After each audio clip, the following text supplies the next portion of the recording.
Hello, hello. Not me forgetting to mute my mic, which I normally do at the start of stream until I finish typing and shit, but there you go. Thank you for the honk, Sir Nibbit. How are you doing this evening, Trippy Snakeballs? And welcome back. That name is very memorable, so, you know, got that going for you.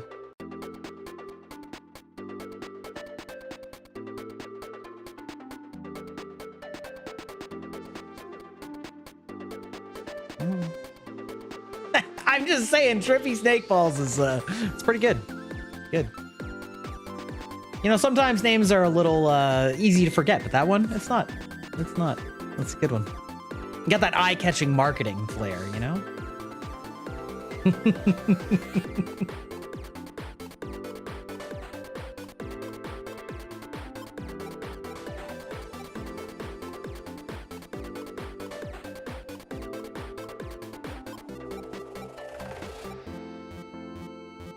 Yeah, that's a strong choice, and that's one way to say it anyway. That's a strong choice. It's a strong.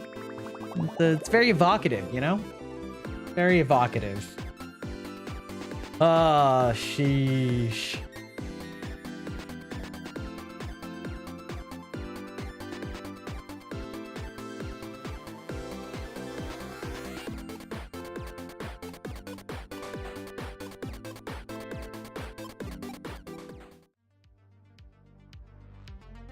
Oh, he comes in right at the ad break. What a legend.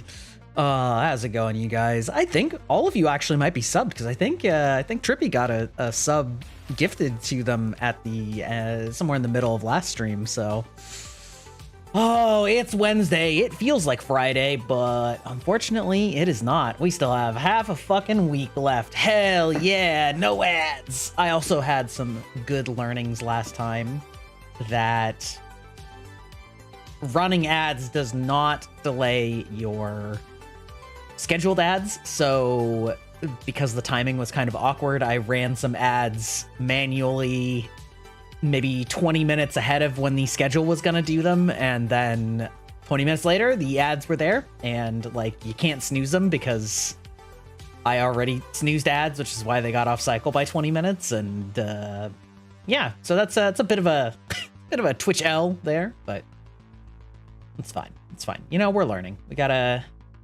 figure out how we're doing things. And hey, Dashi, how's it going? How are you doing this evening? The subs. Last week and Monday. Do you need to ban anyone? No, I don't think so. We finished up Baldur's Gate 3 on Monday, thus ending our 4.5 to 5 month long weekly collab with Velveta Loon, who I'm going to shout out to anyway because she's not here, so she won't even realize it. She's just going to get a notification that this happened, and she's going to be like, "Why, Gry? No." I'm sure you all follow Velveta anyway, but it feels nice to shout out a friend. It's gonna be weird having more time to do whatever I want with, but it'll be nice because I've wanted to have a little bit more variety in what I do, and some of my content rip. Some of my content has you know, I've tried to focus on sort of the third person ARPG style, you know, including Souls-likes or what we're doing tonight with the Final Fantasy VII. But given that I only stream 3 times a week, almost every week, sometimes 4, rarely, I didn't want to have too much of a shotgun effect. And so being committed to once or twice a week with Velveta, got a zero sugar Dr. Pepper ad. Let's go. Let's go, Dashi. They're reading our conversations. No, but like, seriously, Gwiz and I were talking about it on Discord, so clearly it's been in your associations. Whoop, I was in the way there. Thank you for the gifted subs, Sir Nibbit. Let's go, Dashi, getting the sub. You get them sick emotes. Hell yeah. But yeah, So it's been a little hard to maintain my plan of playing games to completion and then also having the Baldur's Gate sort of cut out any time for any other random one-off streams that I want to get back to once in a while, but I didn't want to sacrifice the internal consistency of sort of the schedule that I was on, so Gollum voice for ads. We hate them. The ads. We hate them. We hate them. Stinky ads. Took me a second to get in there. I had to remember exactly what Gollum sounds like.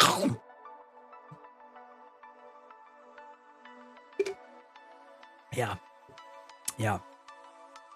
Tonight on our drink menu, we are drinking the Blue Raspberry Rogue Energy drink. Yeah, I had to roll up into it. Yeah, we're drinking the Rogue Energy Blue Raspberry powder. Link below. Coupon code Grybach. Oh yeah, the calibration line. Yeah, He-Man. Yeah. I haven't listened to that in ages. I actually don't know what real Skeletor's voice sounds like. I just know what fake Skeletor's voice sounds like. Also, hey, Legend Wolf, how's it going? And we are also drinking the Crimson Bliss Cranberry Currant cider. It's good shit. Let's go. So, tonight, for our discussion of the day / news segment, we are going to be continuing talking about the artist formerly known as Selen Totsky, now known as Dokibird on the YouTube, Twitter. I don't believe that she has a Twitch app, but it's been an interesting few days here. It's been an interesting few days. We've had a lot of controversy, a lot of people getting really mad, and it feels very much like Selen has been turned into something of a martyr at Niji Sanji. There has been a broad fan revolt that's been going down after the termination of her account, and in many ways some would consider libelous or slanderous description of her character. And so it's been interesting. There's sort of a meme going on about how the CEO... Legend Wolf 77, your creativity knows no bounds. Dino dance, Dino dance, Dino dance. How utterly groundbreaking. I'm in awe of your originality. Bravo. I love how she has the British accent it puts that R on there. I'm in awe of your originality. Anyway, so there's been some memes about the CEO of Any Color, the corporation that owns Niji Sanji, being a 26-year-old billionaire, and how he has allegedly spent money on a yacht. That is unconfirmed, unsubstantiated. It's mostly just a meme, but there's been a growing movement that they are calling Sink the Yacht, which is metaphorically, of course, of people wanting to protest Niji Sanji. And it's a very difficult situation, and I think it's interesting to see how content creators are reacting to it, because it's one of the first times I feel that many content creators are potential victims of boycotts or cancellations or things like that, which is interesting because I think that a lot of the time content creators are very quick to call on essentially burning down, say, AAA game studios, TV makers, movie producers, whatever, and typically don't really give a shit about the people that work on those things. And so it's kind of interesting / ironic, perhaps, that now that content creators are would be feeling pain from it, that people are kind of like, whoa, pump the brakes. I don't know if we should think about the talents. It's like, yeah, unfortunately, we live in a capitalist society, and you can't harm a mega corporation without it negatively impacting the people who depend on that mega corporation for their livelihoods. So you can't have it both ways, really. And I want to make it clear that you should never harass the talents. You should never go to them and be shitty to them as people, because they are innocent. They didn't do anything. They don't deserve to be harassed. But with that said, I think it's perfectly valid and reasonable for people to cancel their subscriptions, cancel their memberships, and stop buying merchandise from Niji Sanji. And the sad truth is that the only way to do that is a big part of how they get their money, the talents, that is. But at the same time, if you don't do that, then everything's going to keep happening the way that it has, unless the talents walk out en masse. And if the talents walk out en masse, then you not buying their goods won't change anything for them because they're leaving anyway. But it's been interesting that a lot of people have been sort of having the opinion that you shouldn't do something that would hurt their mental state by unsubbing. And it's like, well, I mean, I don't know. I don't know what to tell you. I'm not saying that you should do it. I'm just saying I think it's totally valid, and it does motivate them to move to companies. And I don't think that it's really the consumer's responsibility to try and make the talents change their minds. So I also wouldn't be advocating for it in the sense of some kind of misguided, like, well, they need to learn the message that their company sucks. It's like, they know, and and if you want to do something about it, then that's fine. And if you don't, that's fine too. But it's tough. And it's also kind of ironic because there's been reports from prior talent that the cut that the talents get from merchandising is extremely low. We are talking 1 to 3%, okay? 1 to 3% of the merch sale price goes to the talent. That is abysmally low.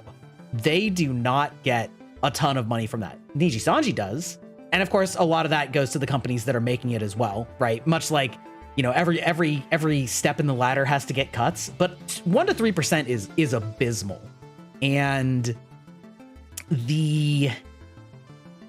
things have somewhat been coming out about comparing the different companies, and it sounds as though Hololive, obviously sort of their main competitor to Niji Sanji in the large corpo sphere, pays their talents salaries. And it is true that their talents also have to do a lot of stuff out of pocket. Not all of it, but they have to do a lot of stuff out of pocket. But it's a lot easier to make those things out of pocket when you're being paid a pretty decent wage. And we don't have exact numbers on what their monthly wages are, but based on some financial disclosures and sort of averaging it out across the talent, it looks pretty high. And again, from a business perspective of, if we scale it down to the talent side, a number can look big, but when you're looking at it as a business where you have to then invest that money into your own products, so it's not like that's your take home, then it becomes less or more reasonable. But the fact is, they are getting paid to do that. And by all sounds of it, Niji Sanji does not pay a wage. They do not provide insurance, which I have heard is a reason that they tend to scout people from Canada, because Canada has universal healthcare and the United States doesn't, and they don't provide healthcare, which is insane. That's incredibly petty for a company that's rated at $2 billion to not provide healthcare. Wild. They don't provide wages, and they expect their talent to pay things out of pocket and to fund their own debuts, to fund their own pretty much just everything, right? And as more people have been speaking up about the Selen situation, artists, contractors, things like that, there have been multiple reports that Selen paid them out of pocket and they were never reimbursed by Niji Sanji. Or, one of them said, I didn't sign an NDA with Niji Sanji because they sent me the paperwork 5 times and it didn't have the correct name on it any of the times. And I refused to sign an NDA that didn't have the correct name on it. And apparently they got sent another one the night before Selen's termination, and it still was wrong. And so it's like the level of incompetence shown is staggering. staggering. And people talking about not getting stiffed for months and months from, again, a $2 billion company. Yeah, well, and so what they are doing from the talent perspective is they are the name, they are the brand, right? Is like, just simply by saying that you're going to be in Niji-Sanji, it's going to get you a lot of followers. Same with Hololive. You see where Twitter and YouTube will actually frequently, and this shouldn't be happening, but they will frequently lock the accounts pre-debut because they're afraid of bot activity, because they'll create an account and be announced that the account was created, and then they'll get, 100,000 followers in a day. And, Twitter's like, oh, that can't be real, right? Well, it is real, but it is abnormal. So that's what you get from the company, is like, you get that chance to have a massive company's name vetting you. But it feels just like a Minecraft XP farm where you just like put your little villagers into their little slave boxes and give them no sunlight and only an adequate amount of food. Yeah, no, it sounds great. But it's wild. It's wild. And so a day or so after the Selen termination, the Niji-Sanji had an investor meeting or whatever. And they put out a statement to their investors about the effect that it would have on the financials, because, again, Selen is one of the largest talents on the EN side of things.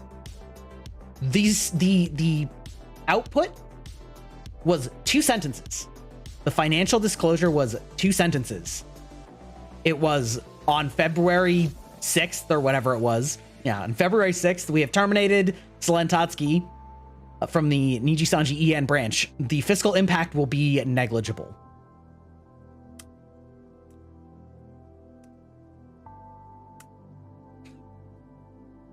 Which, I'll be a little fair, is one of those things that, on the grand scheme of things in large businesses, could theoretically be true, but it's a real bad look, especially given the size of her and her popularity and the controversy of her termination. Yes, source, trust me. Exactly. And it's especially bad given the statement that they put out that on the day of the termination, basically just dragging Selen's name through the mud, knowing full well that she had made an attempt on her life over the situation. And then they were basically just like, yeah, well, she's a bad person that's ruined our reputation, so, fuck her. Wild. The level of malfeasance is stunning. Shocking. Except I'm not shocked, sadly. But anyway, that really made some people mad, and including various brand partners that they've had. So in the days following that statement, there have been several groups that make either fan-made art in conjunction with it, or the one that came out today is a company called Hyte, Hyte, which makes sort of gamer mouse pads, keycaps, and keyboards, and those big chonker PC cases with the beautiful art on them. And they are gorgeous, and they are a brand that I didn't actually know the name, but I know their products. And they have deals with several large Hololive and other VTubers, and apparently they did have deals with Niji-Sanji, and they put out an announcement saying we are dropping all Niji-Sanji merchandise henceforth. And allegedly there's a screenshot of one of the people from that company that had highlighted the Niji-Sanji financial statement, and they said, I guess we're negligible then. And then that's when they removed all of their store accounts for Niji-Sanji, which is, again, wild. They must not have corpo HR if they're dragging her publicly. Absolutely unhinged. I'm not a lawyer, but probably a case against Niji if Selen chose to pursue that. So here's the thing. I think they probably do have HR, but I don't think that they have American HR, because everything about this situation is very Japanese corpo, in that it is entirely company focused and very there is never an admission of doing something wrong, and it's very I don't know how to describe it exactly, but very monolithic and very, I don't know, that's just kind of the way that they deal with these things a lot of the time, especially these like big companies, and especially idol companies, because idol companies have insane contracts with their staff, or with their talent, and control pretty much everything about it. And once they're gone, they kind of just low-key blacklist them, which obviously they can't blacklist a North American talent in the same way, but it feels very much like an extension of that industry and corporate culture. I want to be very careful to not say it's Japanese culture as a whole, but it is very Japanese corporate culture. In similar ways, you see things like that when people criticize, say, Nintendo for their abysmal online infrastructure, and they basically just say, this is the way we do things. We will take no input because we do not value it. It's just like, what? It's why it's mind-blowing that a giant company can just say, we literally don't care or pay attention to what our competitors are doing. We do the things that we like, how we want to do them, period, no matter what. Doesn't matter if it's anti-consumer or just a bad product. It's just how we be, right? So in that way, I think that it's very much exactly the type of announcement that they give out on the JP side of things, and kind of just expect it to fly.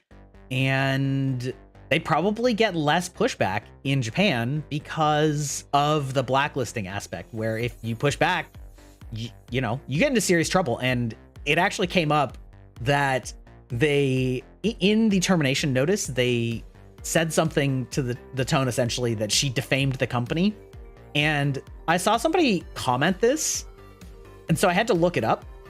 In Japanese law, also Japanese IP law is very draconian and very anti, it's very pro corporate, very draconian. It is considered slander to damage a company's reputation, even if you are telling the truth. It does not matter if what you're saying is true. It is defamation to damage the reputation. Period, full stop. It explicitly states in the subsection of their laws that it does not matter if it is true. Statements that damage the reputation is considered slander.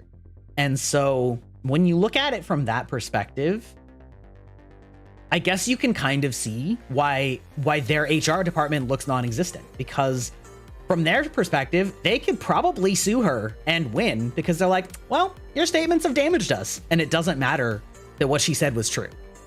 Incidentally, their original announcement where they said that she slandered them for making misleading statements, that management privated the videos, got community noted as false or misleading, because in their own document that they had, they said management privated the videos because we were not satisfied with the permissions securing process. And then 2 sentences later, they said that Selen took to Twitter to complain that management privated the video, which damaged our reputation by making false statements, which that's you 2 sentences ago, you literally said that that's what you did. That's literally the definition of a true statement. So, but the fact that they think that that's fine is, you know, it's just that way, and it's kind of wild. And what was the other thing? There was something else I was gonna say about the Japanese. Oh, similarly, like the fair use thing. Japan does not have a fair use defense for copyright. So in America and in Canada, I don't know exactly what the regulations are in Canada, but in America, you are allowed to use a portion of an IP for other content if it is for the purpose of doing something transformative with it. And so you can't claim that you made that thing, but you can use images or short bits of that thing. So a main reason that this is important is for any kind of news or journalism, they have the right to show a clip or picture or whatever that a company put out as evidence or a reference in their story, because they're talking about it, they're reviewing it. Same with games journalists, all that. They show clips and snippets of things, again, not stolen things that are out there publicly, And that's okay, because that's fair use, because they're taking it and then they're telling you a news story about it, commenting, critiquing, reviewing, etc., etc., etc. Japan has no such law. You need to get express permission from the rights holder in order to use that media in any shape or form, no matter what, which can lead to very monolithic power structures where you just can't criticize them and use any of their property.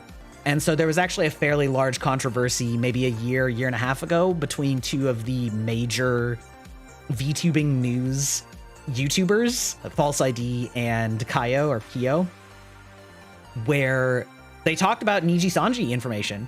And so Niji Sanji basically got mad at them and did copyright takedowns of every single one of their videos that had any images of Niji Sanji talent in them, because basically they own the rights to that IP and they just said fair use doesn't exist. We're just copyright, checking all of this stuff. And ultimately, I think that it was finally reviewed, and that sort of brings up an entire separate issue about YouTube content ID and rights holder arbitration, because that's flat out illegal to do, or not illegal, but it's against YouTube TOS to copyright claim people when they are doing something that's 100% fair use, because YouTube is an American company, so those creators absolutely had the right to do what they were doing with it. But it's a lot harder for an individual to fight that. So anyway, Niji Sanji's had a history of bad behavior. So now that they've lost the Height brand deal, it's also been shown in the past, I think 12 or 24 hours, that their stock price is down 12%, which is kind of hilarious. That's not an insignificant dip, although I will say that I'm not going to call that a huge win, because ultimately the money will come back and it probably doesn't really matter. But 12% is 12%, and who knows if it could go farther. I would not be surprised if we see a continuing revolt on the part of various brand sponsors and partnerships, as well as other talents leaving over this. There have been a number of Niji Sanji talents that have been leaving the company, and I don't remember which one of them said it, but one of them kind of low-key said that there was a line that, like a queue, if you will, of people waiting to leave, because they basically couldn't all leave at the same time. And if that's not the most fucked up thing you've ever heard, like, who knows what's coming next? They literally just had somebody at the beginning of last month, or in the middle of last month, say that they were leaving, and their final stream with Niji Sanji is in a week or two. And it was not Selen, it was somebody else. And they had Mika from the ID branch, who their branch kind of got folded up, and she just essentially decided to disappear. Who knows if she'll be back? I suspect she will. But then the other two prominent members who left and have joined V Shoujo since.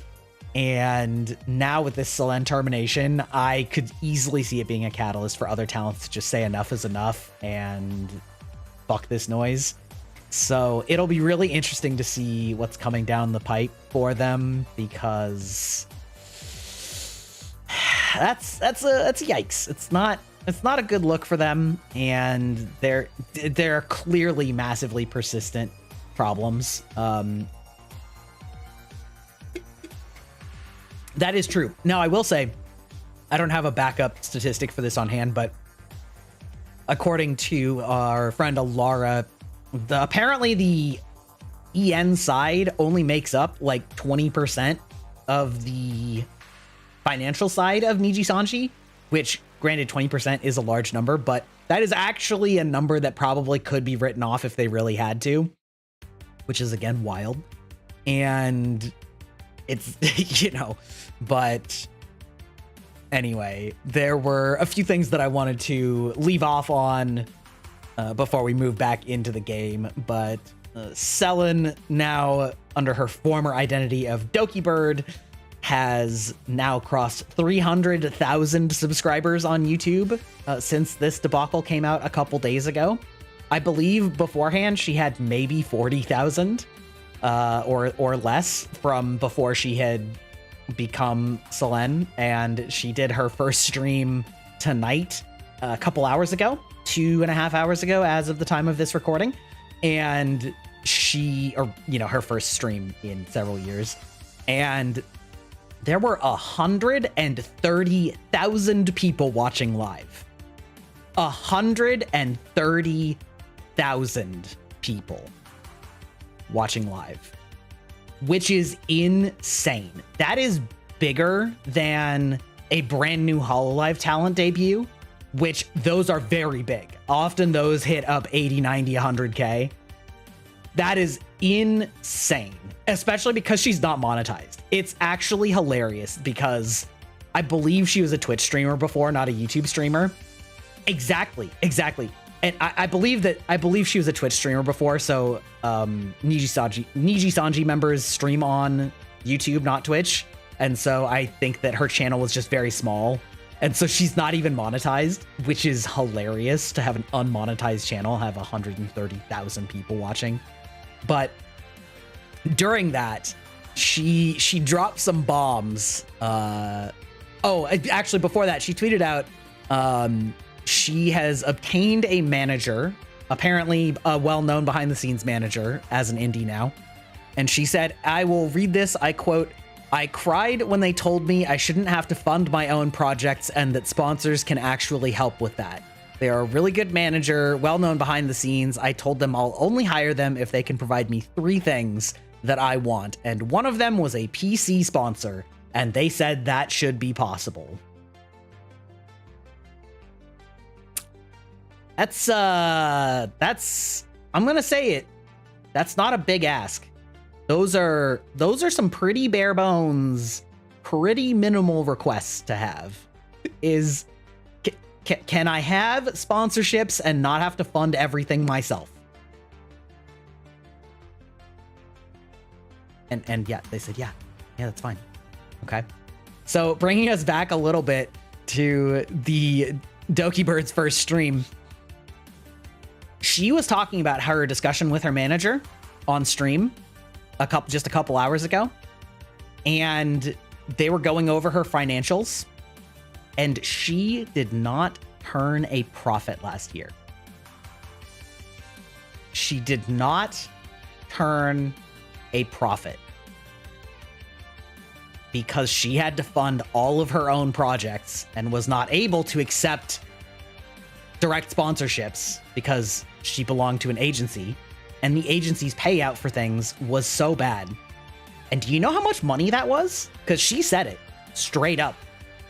She spent $200,000 last year on her company activities. $200,000 that were not reimbursed. Those were just out of her pocket to run all of the activities that she ran last year. And like she almost cried, / did cry when her manager basically said, yeah, exactly. She did cry when she basically said, like, you can get help. That's fine. I mean, those numbers are astonishing. It's astonishing. And I can't believe it, to be honest. And anyway, it was on a lighter note. There were a lot of funny moments from the stream. I was watching it all the way up until the moment that I started this stream. There were a lot of funny moments about her starting to say something, stopping, and then saying, oh yeah, no, I can say that now. Which you always know, of course, that anybody with corporate affiliation has to be extra aware of brand harmony and all that shit and not saying things that are too controversial, right? One of them was that she started talking about Pal World, and then she was like, oh no, yeah, no, I can just call it Pokemon with guns. They can't call it Pokemon because, you know, Niji Sanji has a good relationship with the Pokemon company, so they can't just say that, because that I'm certain that is something that was discussed. Further, she was talking about Neopets, and which, I mean, good for her, whatever. I don't actually know anything about Neopets really, but I love that she loves that. And she was talking about how she was like, well, now that they're not, oh, actually, I can't wait. I can say that. Yeah, so Neopets used to be owned by Scientology, and then they tried to turn it into NFTs and then they sold it back to somebody who basically reverted all the bullshit. The fact that she can't say that it was owned by Scientology is fucking wild. It's wild. It's for an industry that's all about entertainment and personality, to put a leash on people to not be able to state just commonly known facts. I mean, I didn't know it, but you know, obviously that's not breaking some sort of NDA. That's just PR bullshit. Yeah, apparently. I believe it got bought by Scientology, but wild. Absolutely wild. So yeah, it's been a very crazy couple of days in the VTuber infotainment sphere, and a lot of stuff has been coming out. It's been bad. It looks like another talent may be under stealth suspension, because in her membership stream she said something like, go ahead and unfollow and unsubscribe under, like, leave membership, which is the paid version of following on YouTube, like, if you want, basically saying like sort of tacitly supporting the protests. And then she tweeted out that she had an important meeting and then hasn't been heard from since. Like, it wasn't exactly please unsubscribe, but it was basically like, yeah, I don't care, like, it's fine. Like, you know, she wasn't saying it in a bad I don't care, but just like, yeah, go ahead, do it if you want, it's fine. So listen, another major talent may be getting stealth suspended, and who knows if that's enough for her to just say fuck it. It's a developing situation, and listen, I love myself some good tea, so we're gonna see how it goes. And if you miss any of these segments in the future, I'm planning on putting them all on my YouTube channel, edited slightly, mostly just keeping it the way it is, but removing some of the pauses and ums and uhs. So yeah, gripe a tea. Yeah, that could actually be a good emote, but I've already paid for another like 8 emotes now that the slots have expanded. So anyway, with all that said, it's time to play Final Fantasy fucking 7. And I can't express to you all the amount that I had to hold myself back to not make this to not do the demo for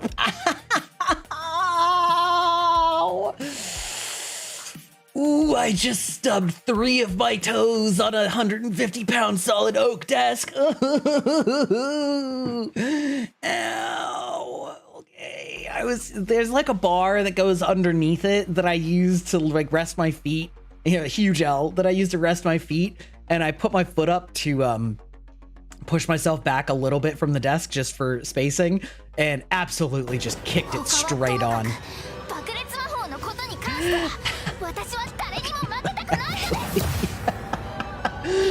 Oh, yeah, goddamn. Oh, anyway. Legend Wolf 77, you never cease to amaze me with your stunning wit. Hex is fucking roasting you. Holy shit. How could anyone match the brilliance of such an eloquent phrase? Stop. Oh, no. Did you stub your precious little toe, Cernabot? How absolutely tragic. Yes, toes are indeed important, as they serve the vital purpose of reminding us how clumsy and fragile humans can be. Let's go! Let's go! Hey, at least she's not talking about feet. Anyway, yeah, goddamn. Anyway, it took every ounce of my energy to not turn this into a demo for part 2 stream, partly because I don't know, lot of reasons. I thought it was actually very funny that funny maybe is a little whatever, you'll understand.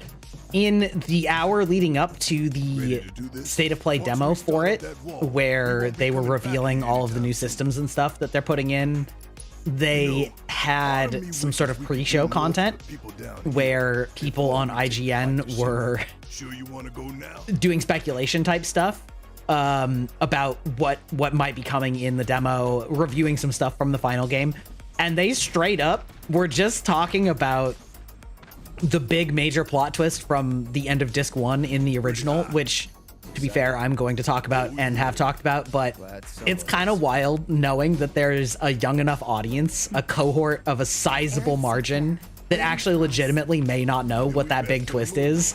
and they're just straight up showing that footage in the pre-show and talking about it, which is, I found that extremely funny. There were definitely some people like in chat saying, "Oh, spoilers," which I do understand, although at a certain point, I don't know.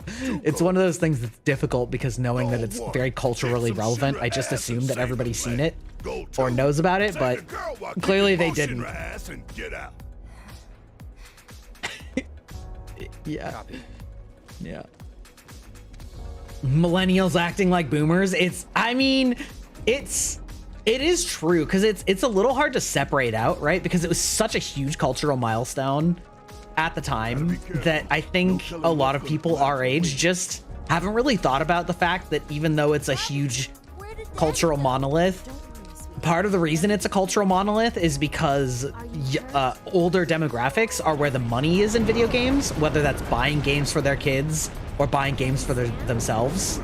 Yeah, we have to remember that it's not 1830 anymore. Exactly. Right, but adults are the ones spending the money most of the time. Again, maybe for their kids, maybe not. But if you can get something that adults love, it's worth a lot of money. And so part of the reason that Final Fantasy in general, but especially 7, has been so monetizable is the entire generational cohort of Gen Xers and millennials that grew up with the game have gotten more money, and so when they re-release new stuff, we all buy it up like the fucking simps that we are.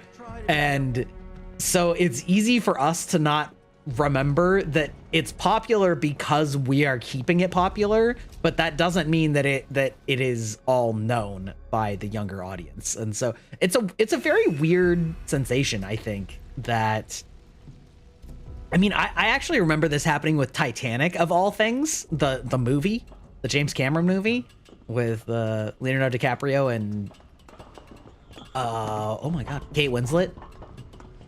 People, there were some young people back when that came out that were like mad that people were talking about spoilers of the movie.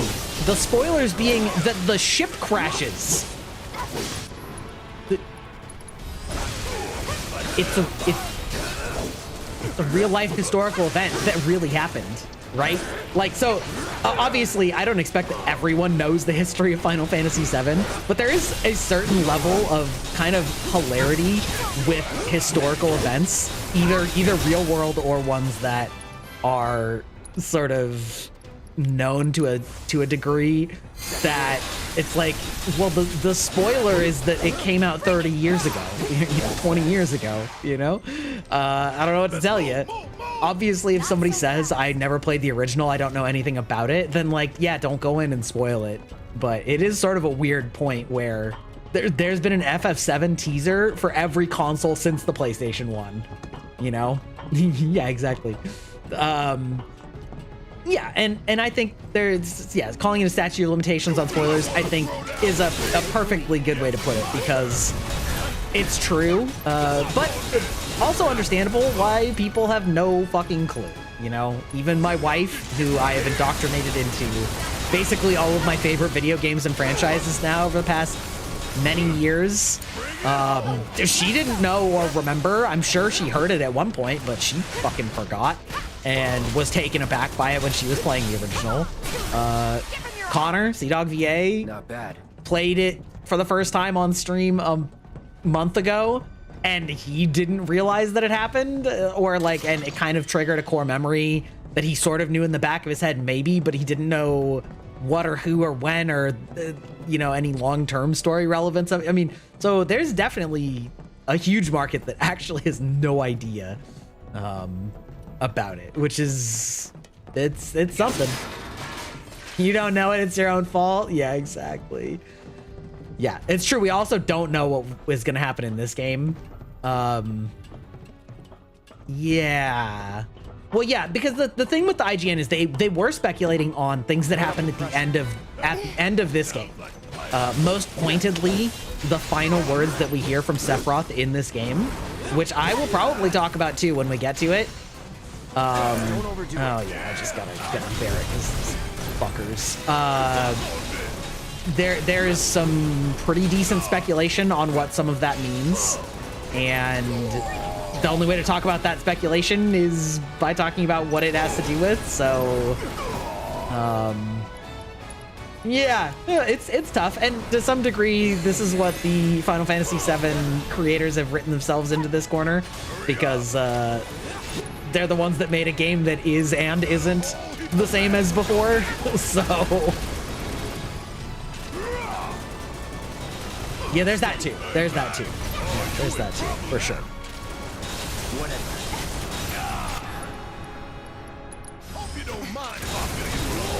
Damn, these things are actually kind of beefy. Holy shit. Want some more? That's right, Barrett. You give it to him. All right, Tifa, you can focus strike. Cloud, you can focus strike. Bomb. Focus shot. Biggin. Sheesh. Keep those gloves up. Sure thing, coach. Anyway, yeah, it'll be interesting. It'll be interesting. And like I said, they're kind of begging for people to speculate on it because of the implication of this whole, all the stuff that I've been deep diving in this game playthrough about changing fate is very explicit. The things that I'm describing about it are things that you kind of have to have had the knowledge of the first game to understand the significance of, but pretty soon we're going to get a very explicit description that those hooded figures are arbiters of fate, trying to keep the timeline on its original course.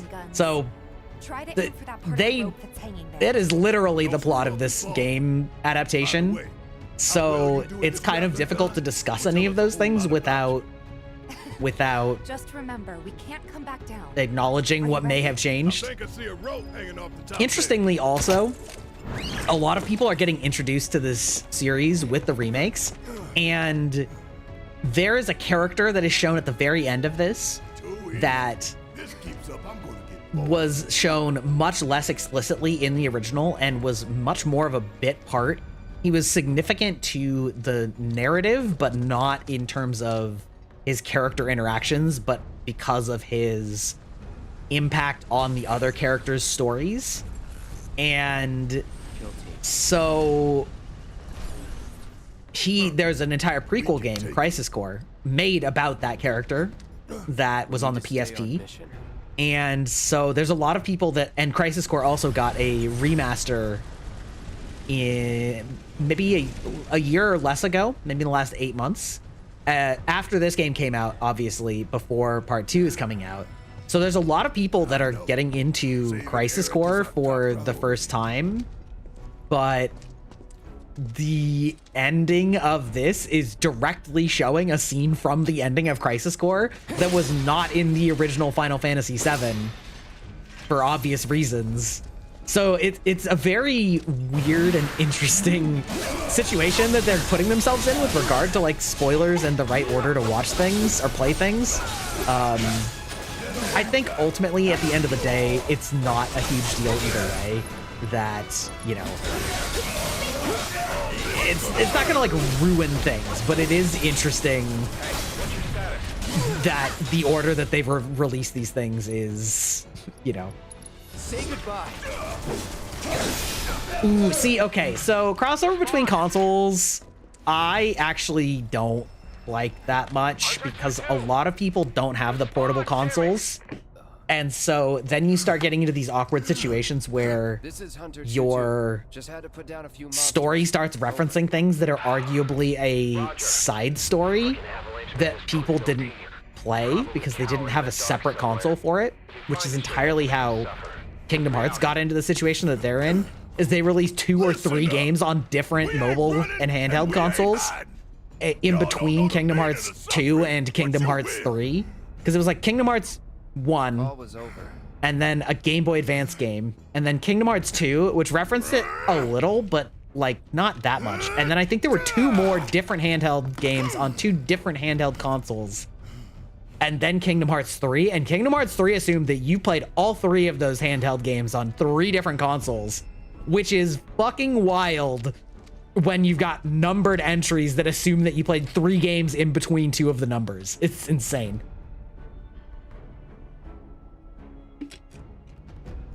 Yeah.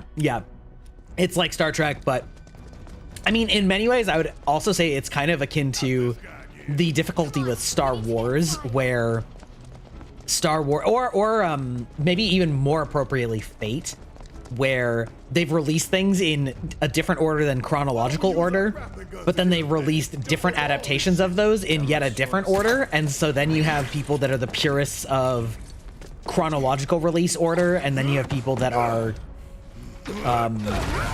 recent release order because they built upon those things, and then there's all these debates about whether you should, about one spoiling the other, but the reality is that both of the stories reference each other in a spoilery way, so if you're watching one of them, you are automatically not knowing what, or you're automatically going to be getting information about the other one before you watch the other one, and a lot of people will say, oh well, it's not a spoiler because that was the original way that it was. It's like, sure, I guess, but when it got turned into an anime adaptation, it was not assumed that you had read the visual novels, and so then they changed how that went because they expected this to be the introduction to the anime form.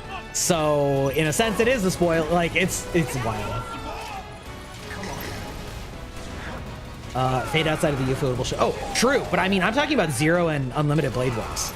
Like, there's a big and endless discussion about whether you should start with Fate Zero or whether you should start with Unlimited Blade Works, and because like in the visual novels, Fate was just one property with multiple routes, and that came out first, and then the events of Fate Zero were a prequel, much like Crisis Core is a prequel. But when they released it in anime form, Fate Zero is what came first and did a lot of the lifting on, did a lot of the heavy lifting on the overall lore of the Fate universe, because they didn't assume that everybody read the visual novels. And so, personally, I recommend watching Zero first, because it sort of explains things to you better, but it's not the order that it was released, or which is, and it's also the order it was released in anime. But then there's a lot of people that are like, but it ruins these things that are, a big part of Unlimited Blade Works because those came out first for, anyway, it's wild. It's wild. I completely agree with that as well. Fate Zero is the best Fate, probably because it's the least like Fate, so I guess I can also understand why that bothers people, because if they like the Fate that isn't Zero, then I can understand them not wanting people to watch the one that's least like it, even though I think that's the best that the series has to offer. So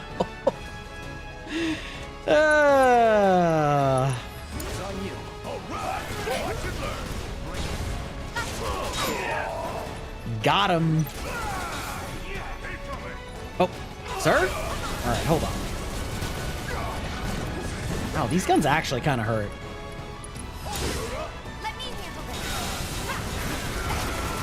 The aerial combat is the actual fucking worst, though. Please, God. End my suffering.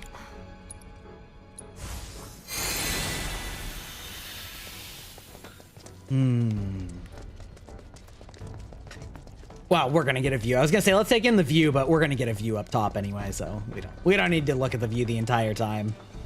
Lebongos. What do you think? Ah, well, there we go. Should have guessed. Should have guessed that there was a bench up here.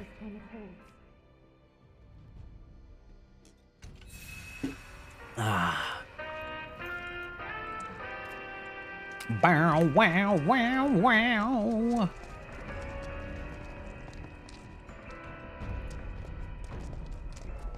I am really interested to see how the performance mode is in the next game, because I think it is stellar in this game. And I've heard some people saying that the performance mode doesn't look as good in the next game. And I can't decide if that's just because they expect it to look better than this game because it's a newer game, and therefore if it looks the same as this game, that they're considering it bad because this game is, 4 years old at this point. or if it is actually worse for other reasons, which would be wild. So I'm really interested about that, because I do not want to play this game in 30 FPS. The graphics already look so good in 60 FPS, and I've gotten very used to 60 FPS, and I don't want to play it in 30. So I probably will play it in 60 FPS regardless, but I'm gonna be curious to see if it's gonna look bad or not. Yeah, it blows my mind. I know that we talked about this before, but I think that if we're talking fidelity mode, the only one that has thus far done it well was Ratchet and Clank, and so Insomniac, also with Spider-Man. Although I think their Spider-Man fidelity mode was also 30 FPS, so that sucks. But Ratchet and Clank, where they had 60 FPS with limited ray tracing, was their like they had ray tracing and then ray tracing 60 FPS. Is like, okay, yeah, that's great, fine, I'll take that.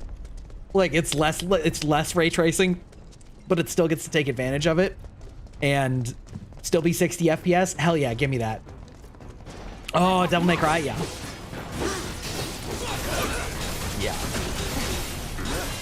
Interestingly, a lot of the time I only play games at 60 FPS because of streaming, and the streaming only goes so high. But I definitely play Overwatch in these fucking guys. I definitely play Overwatch in 165 FPS because it makes a huge difference, and I didn't think it would, but yeah. Speaking of Overwatch, that reminds me. Well, a couple things. One, they are apparently doing a Cowboy Bebop collaboration, which is extremely funny to me and feels kind of out of nowhere.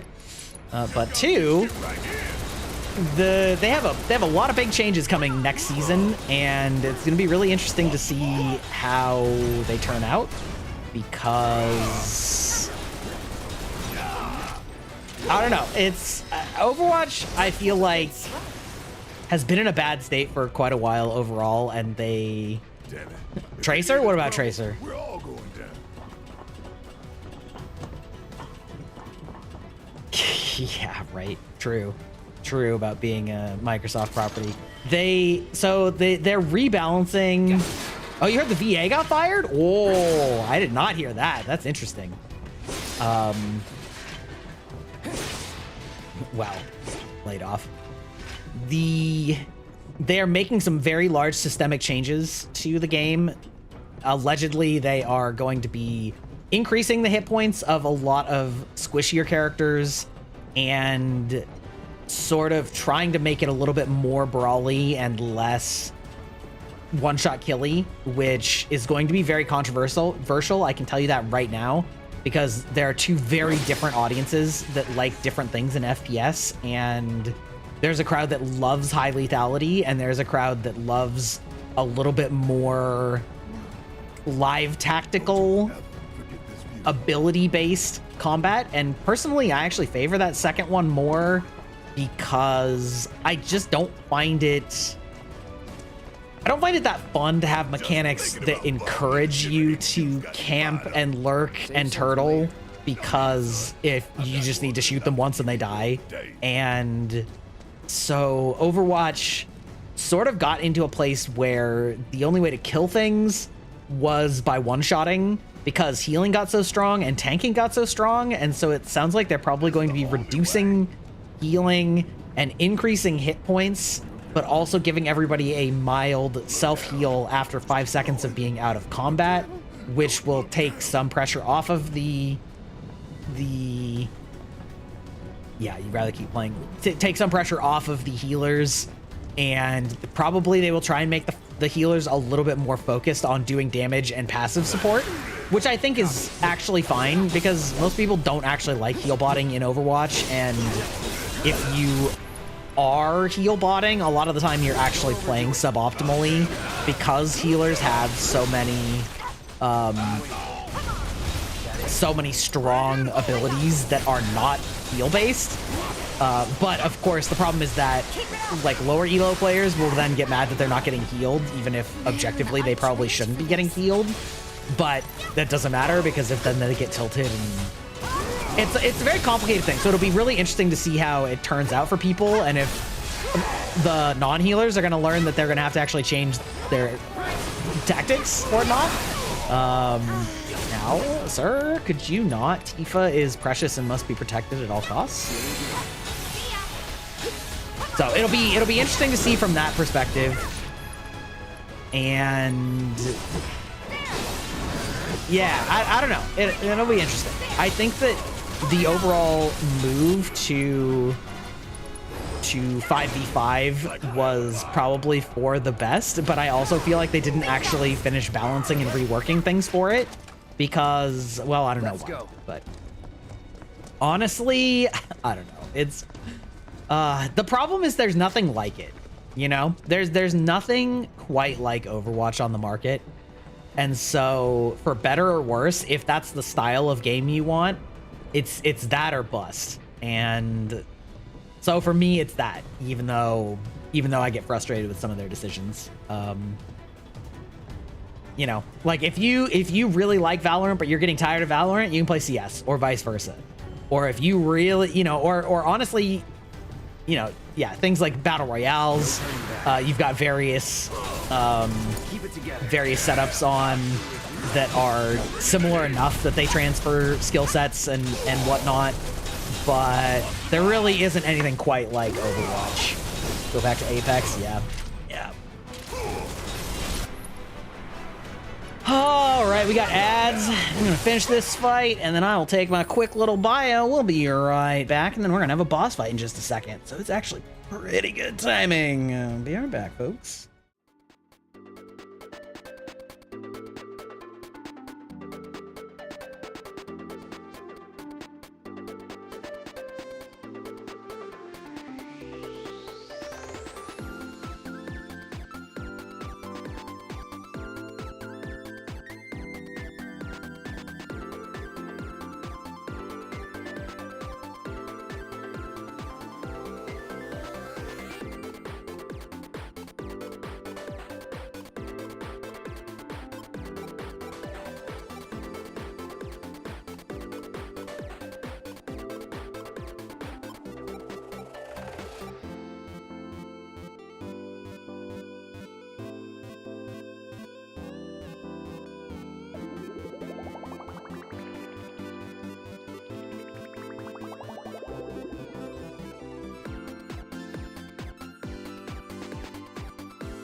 stretches. Ugh.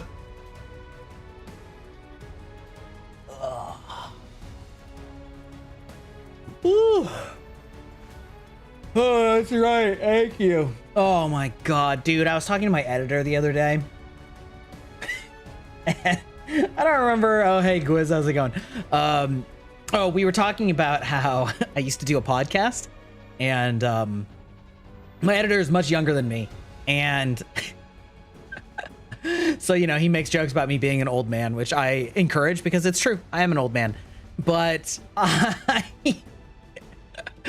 told him that I used to do a podcast, and so sort of doing the start of segment things that I am now, you know, starting out more and sort of editing those down into vlog style content, you know, he said made a lot of sense. And, you know, and so I mentioned, oh, you know, I ran a podcast for a little long time. And he's like, oh yeah? And I was like, yeah, it was for Guild Wars 2. And he said, oh, my dad loves that game.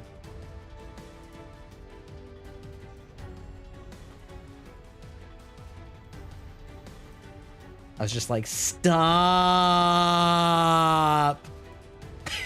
Stop. And he's like, oh, sorry. I'm like, nah, it's fine. Maybe he listened to me. Who knows? Who knows? Maybe he was one of my listeners. Who could say? Who could say? Anyway, before we get back to it, make sure to follow motherfucking Doki Bird, bitch. We're pinning this message. Pin that message. I don't know why it's not letting me do it. No way. Uncle Gray. No, listen. I want to channel that like the cool uncle who shows up to parties and gets you the like sick gifts that your parents wouldn't have got you. That's me. I'm the cool guy that teaches you how to ride a motorcycle, and your parents are like, whoa, it's dangerous. I'm like, yeah, well, it's fine. Kids bounce. You know, I don't want to have kids of my own, which, you know, but I'll be the cool uncle. It's fine. It's fine.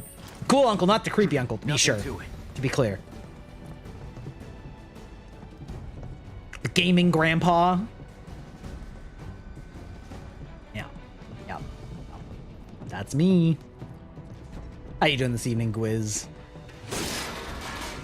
In the near future, I am planning to possibly do a few Gunpla streams, assembling and or painting. And now that I have finished my construction of the Zaku and my construction of the Master Grade Barbados. Cernabot, you're trying to summon chaos with your little phrase. Well, here's a taste of Grieber chaos for you. Your gaming skills are flatline, and I find your existence rather irritating. Enjoy your the gaming chaos, skills are my flatline. friend. Let's go! Thank you, Op. Okay, that. The fact that you don't let me dodge rolls a little cringe. Little cringe. Did you slash pin? That's weird. Yeah, it wasn't like responding to me clicking it. Old man gaming reflexes. Not me.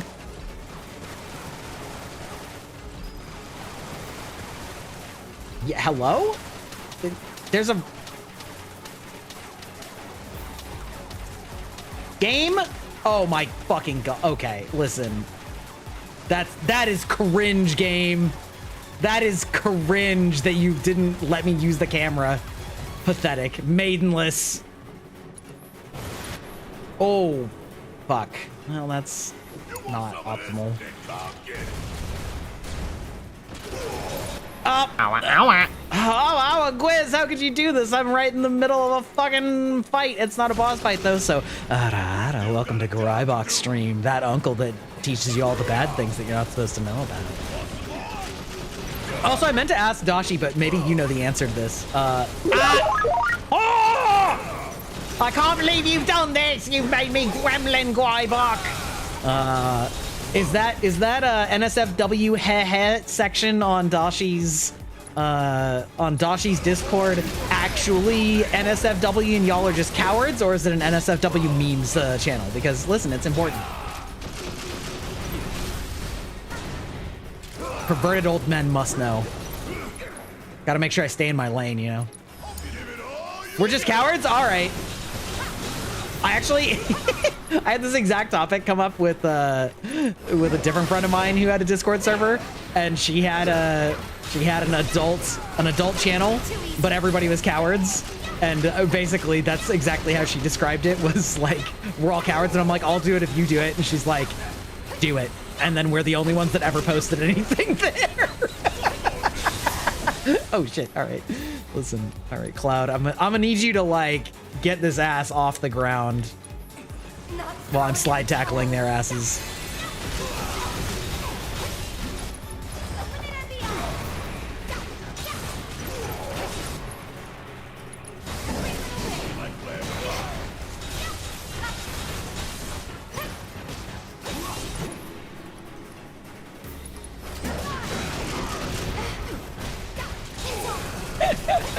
Yeah, I'm actually only part of one. It's not mine. We'll see. We'll see what community feedback is if we want to get actually fully degenerate. But for the moment, it's just NSFW memes. So. Deal with that. Bop, bop, bop, bop, bop. Suck on this.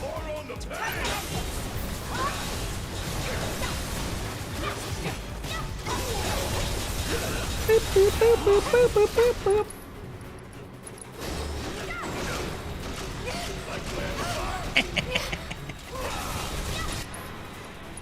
Listen. Listen, we're all degenerates at heart, all right? I mean, that's not actually true. Time to embrace the cringe. Let the intrusive voices win, right? That's what I hear. That's what I've been advised.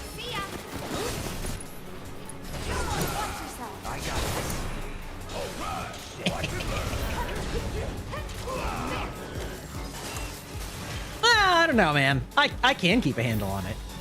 Now I want them to win, you know? And just do be that way.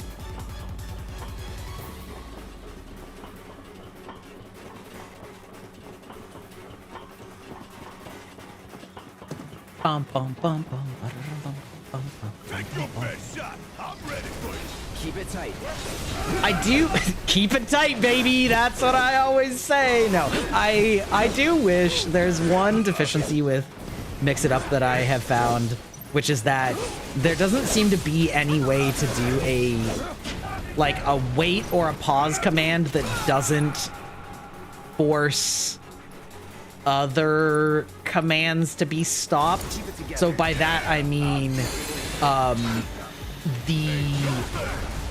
if I wanted to make this redeem temporary so that it only lasts a certain amount of time, it would lock out all other redeems. So what I would love would be for it to be like, okay, well, in 10 minutes switch me back, right? But to still allow other commands in the meantime. But as far as I know, there isn't actually a way to do that, which is unfortunate.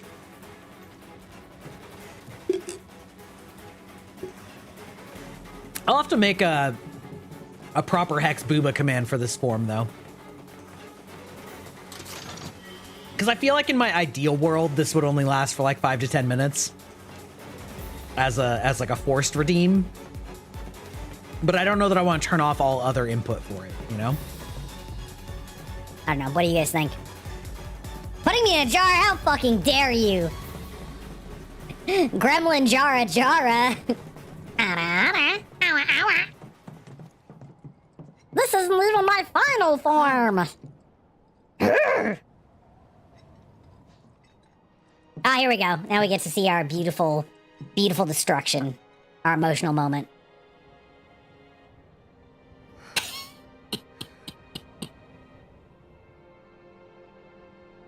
Yeah, I tried to make all of my redeems nest if I could. Now I'm not blocking the view. Exactly, exactly. We'll build another bar. You're looking out for me. Yeah. We will.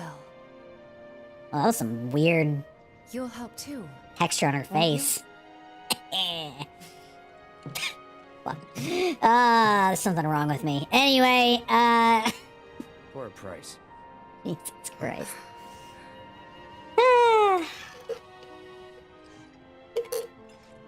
But yeah, I've tried to set it up so that as many redeems as I can will work in both forms. Which is a reason that this is a prime example of a fun interaction that wouldn't work if it had a timer on it. So, I don't know. Unless there's some way to, like, maybe start another event that isn't locking the timer. I don't know. We'll have to see. I suppose I can look it up, but... Bum, bum, bum, bum, bum, bum, bum, bum, bum, bum. Bum, bum, bum, bum, bum. Whoa, shit! Oh, nut! I bet that sounds really funny in the gremlin voice, actually. She keeps in shape. That's right. I do love the gremlin jar. The fact that the head is so big, god damn it. Anyway, the fact that the head is so big makes it look really funny. Like, very excellent.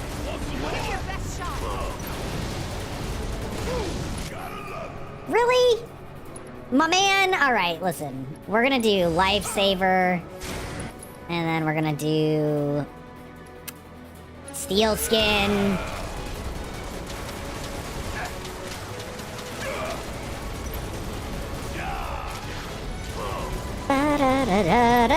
Okay, Tifa, great. You're gonna use your fattest heal all over Cloud's face.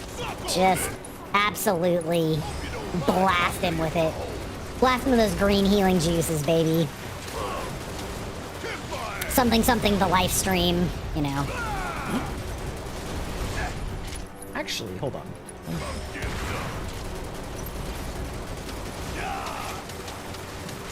Are they actually completely incapable of hitting that? Or are they just being cowards? Hold on.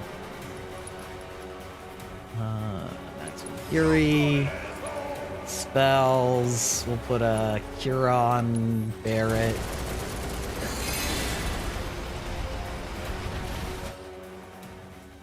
Weakness to wind. Melee and wind attacks rapidly fill stagger. The long range and magic attacks only have a slight effect. Oh, okay. Interesting. All right, hold on. Who has... Do any of us have wind? Whoop. Whoop, hate that. Hate that for us. You okay? Whoop. Let's go! God, it totally looked like he just left Barret there. Which would have been kind of funny. On brand, but... can I... Okay. And then... Unbridled. Oh! She get put to sleep? Oh, fuck that. Keep it together. Oh, that's a... Oh, no, that's... Wait. Barret? Eh? What is Barret's... Why is Barret's, like, summon thing going off? Fascinating. Yeah, no air. Ugh. Alright. Okay. Barret, you're gonna do maximum fury. No! Stop! Stop putting me to sleep. Taking over. Boo. I completely forgot about this sleep mechanic. That's quite annoying. Oh, hell yeah, here we go. All right, pressured, focus thrust. Focus thrust. I don't know why they're just like completely not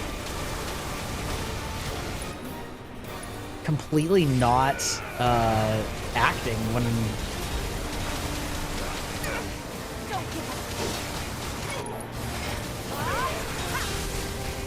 We'll just do this. We'll just spin around. Whoop, whoop, whoop, whoop. Oh, perfect. Let's see. Ooh, let's unbridled again. Unbridled again. Barret, you're gonna maximum fury. Cloud, you're gonna just braver.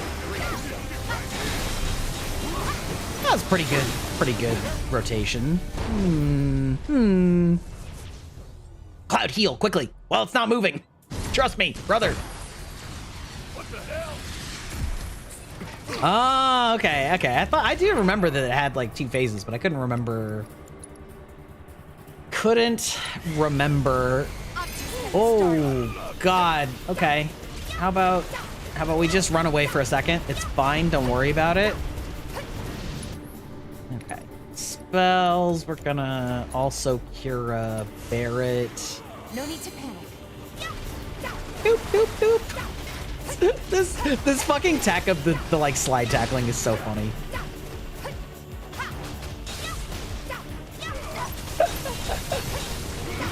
Doop doop doop. Okay, what do I have for some? Oh, Bahamut? Fuck yeah! All right, let's summon Bahamut. I haven't summoned Bahamut this entire playthrough. Cloud, you're gonna focus thrust. You're gonna focus shot. And you're gonna summon Bahamut, baby. Hwah! Help us out.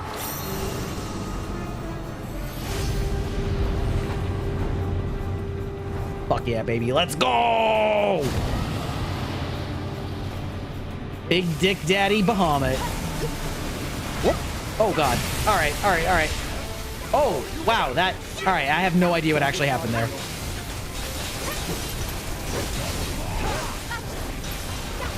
Okay, that went pretty well. Cloud, give me a fatty Kiraga to the party. Tifa, you're gonna... Umbral Strikes, I think will be fine. Oh, please don't get me into sleep. All right, perfect. Oh, ow! All right, so that is how that works. All right, gotcha. Gotcha. Well, that's fine. Barret, you're also gonna umbral. Let's see. Countless homing lasers, strike an enemy.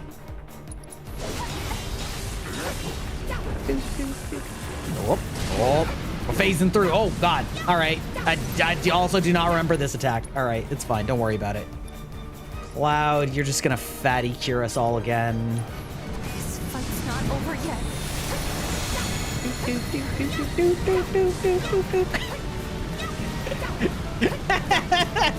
It's so ridiculous. I love it. Oh no, they caught me. The bad man caught me in the sleep. Oh no. All right, Mega Flare his ass. Listen, you know, he Mega Flared the base. You know what I'm saying?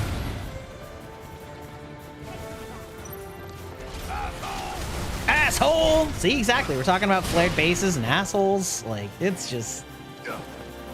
It's all on tonight. Can I wonder if I can, like... Oh! Alright, well, that answers that. Alright, it's fine.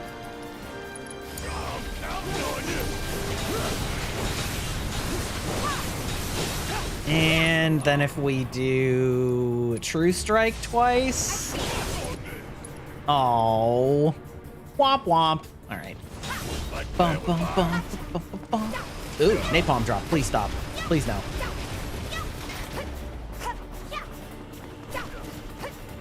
Come on. Yeah. Okay. And then, God, it's so close to dead. We're just gonna pray.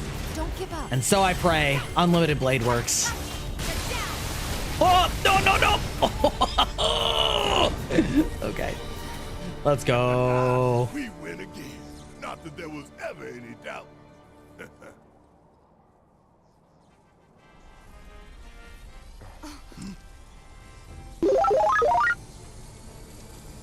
Ah, there we go. Thank you.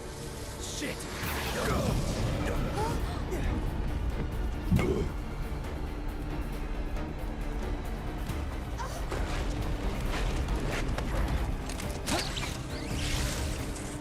Oh.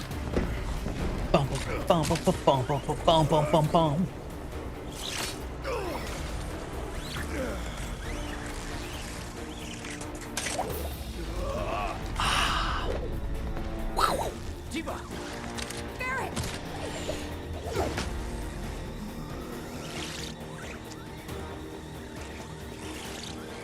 So strong. Strong, independent woman. Look at her holding up that man. She just yeeted the shit out of him. That's me. Barrett's me. Just old man bod. Oh, well, not bod, but you know what I mean. There's such a thing as too much excitement. True. Kids these days. And there's still more to come. Guess so. Hope everybody's warmed up. Bum, bum, bum, bum.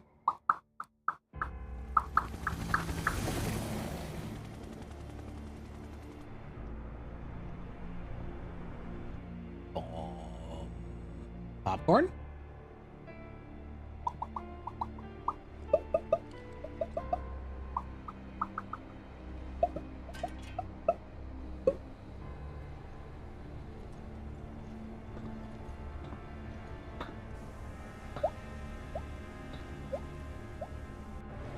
That's good.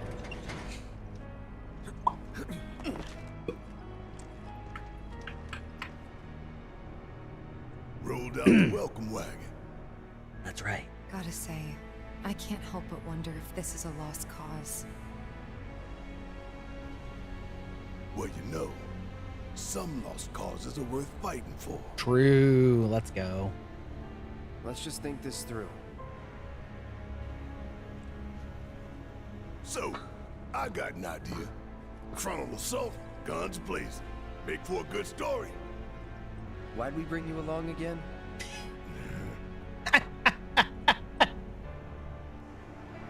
Rear end. Opt, I think you know what we're picking here. We'll get inside. I think you know what we're picking here.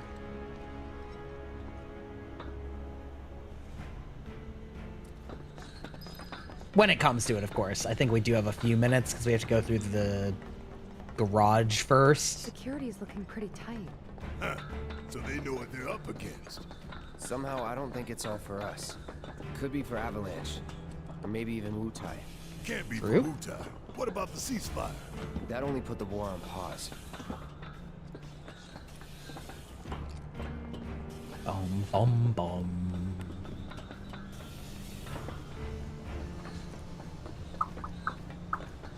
Either way.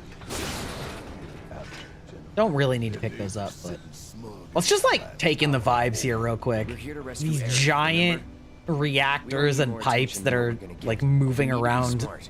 planet mana But my around soul's the ship. screaming for payback, you know? This eerie I'ma take the greenish time. atmosphere. Sooner or later, I'm gonna have to blow up. Well, then make it later. Love it. Love to see it. Hi, hi. Oh, hell yeah, let's go. Thank you. Welcome in. Listen, YouTube Shorts are something that I normally suck at, but the one where I didn't talk, that was sure a banger, wasn't it? Thank you, thank you. Welcome in. I don't know if it was that one or if it was the one where I was showing off the thing about... Yeah, there you go. Listen, I understand topical humor. Yeah, yeah.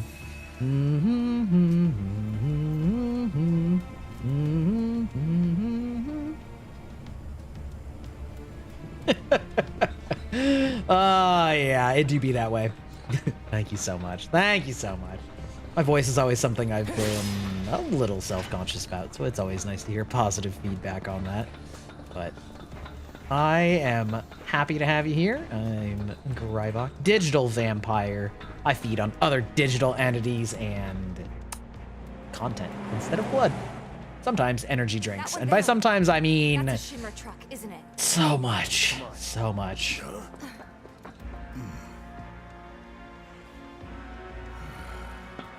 Have you played Final Fantasy VII Remake or the original? Or are you just stopping by?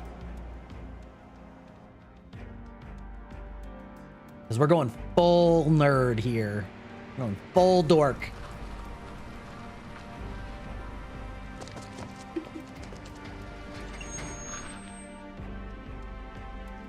How's it looking out there?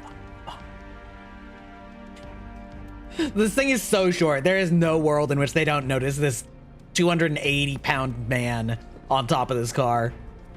Corpo dummies. Yeah, it's true. All clear. Roger. Ah. Oh, Suika. Oh, God. I feel like that game would make me rage so hard. I mean, to say on stream, I have played it. I have gotten a single watermelon, and then I was like, yes, I've beaten this game. It's done forever. We're finished. Ah, you like seeing VTubers game? Well, I like to think that sort of my vibe is that I play games that are perhaps too long or too difficult, or both, since I tend to enjoy Souls-like games and other difficult games. And, you know, let people experience them, but with somebody that's not too much of a sweaty tryhard, but who can get through it in enough time so you can experience what it's like secondhand, and you can just laugh at my frustration and embarrassment instead of having to, you know, do it yourself. Oh, God damn. God damn. Yeah, understandable. That's what we're going for here.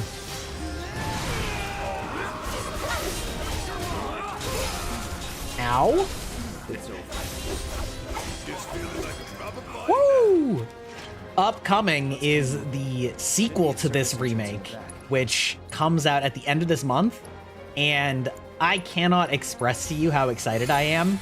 I, despite the sound of my voice, am probably much older than you would guess, and I played the first Final Fantasy VII, like the original when it came out, was my first like full console JRPG ever. I realized when I was saying that earlier today to somebody that technically my first JRPG was Pokemon, but I think I didn't quite realize it at the time. But yeah, man, this game, when I played it in 1997, this was a game changer for me. It was all over.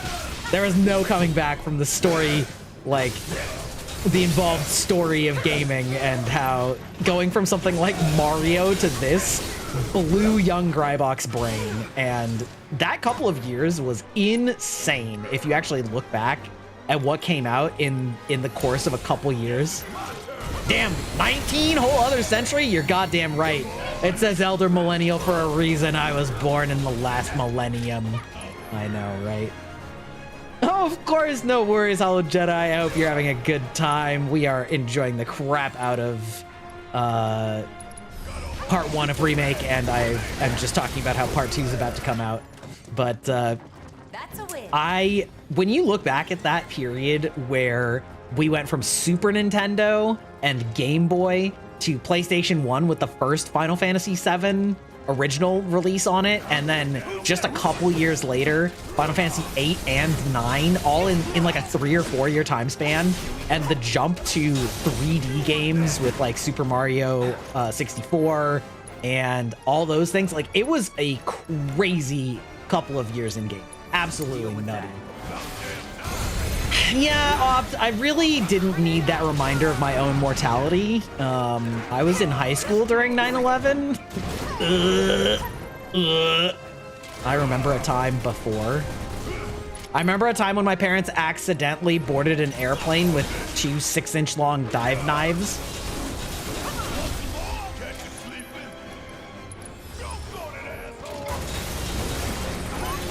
Because they were strapped to the back of the regulators, right? So it's like, they got through security and they were like, oh, shit, we have these massive knives just strapped onto something in our luggage. Like, oops. It's like, yeah, I know. It's one of my favorite games, actually, that I like to play when I don't just give it away like I just did of what's like the over-under on how old you think I am. Everybody usually guesses like 25. Maybe 30 if they're feeling spicy. But no, I am ancient. I am the one who knocks.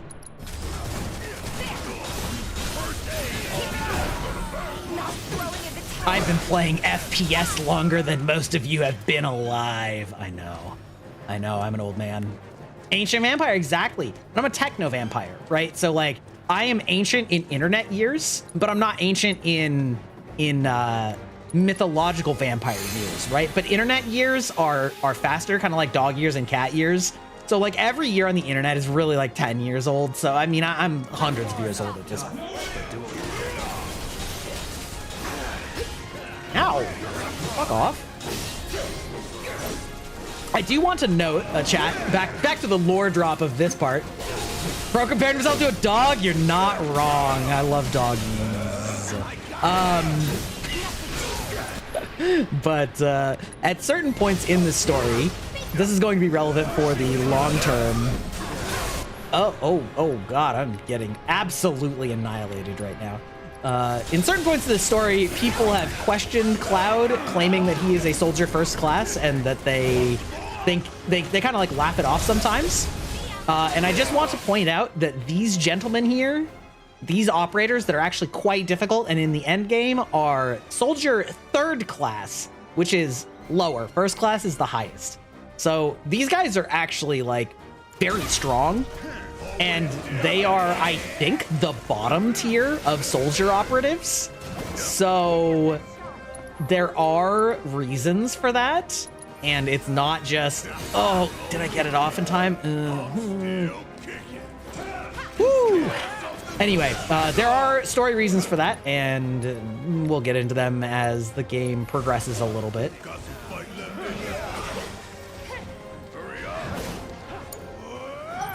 Oh, God. I might actually die to these fucking trash mobs because I was too busy talking about being old.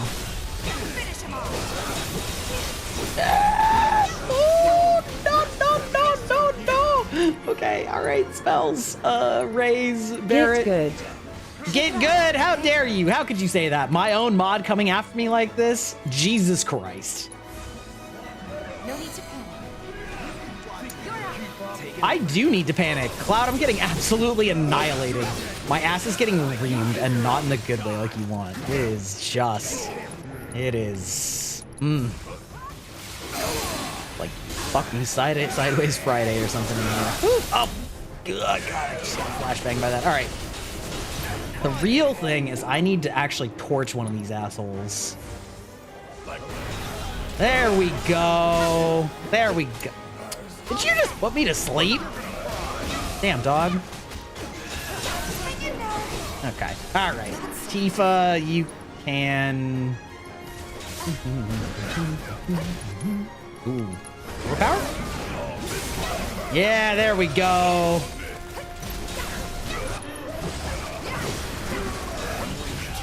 Sheesh. Now, if you're watching this and you are afraid of playing this on your own, I will point out that this is on hard mode, which is strictly a New Game Plus mode in this game. So there's a lot more going on here than normal. Although I do say that, but this is towards the end of the game, so actually this is pretty normal for this point in the game. But we'll just say it's the end of the game, so it's not. It looks intimidating, but you'll have gotten used to it by this point. So.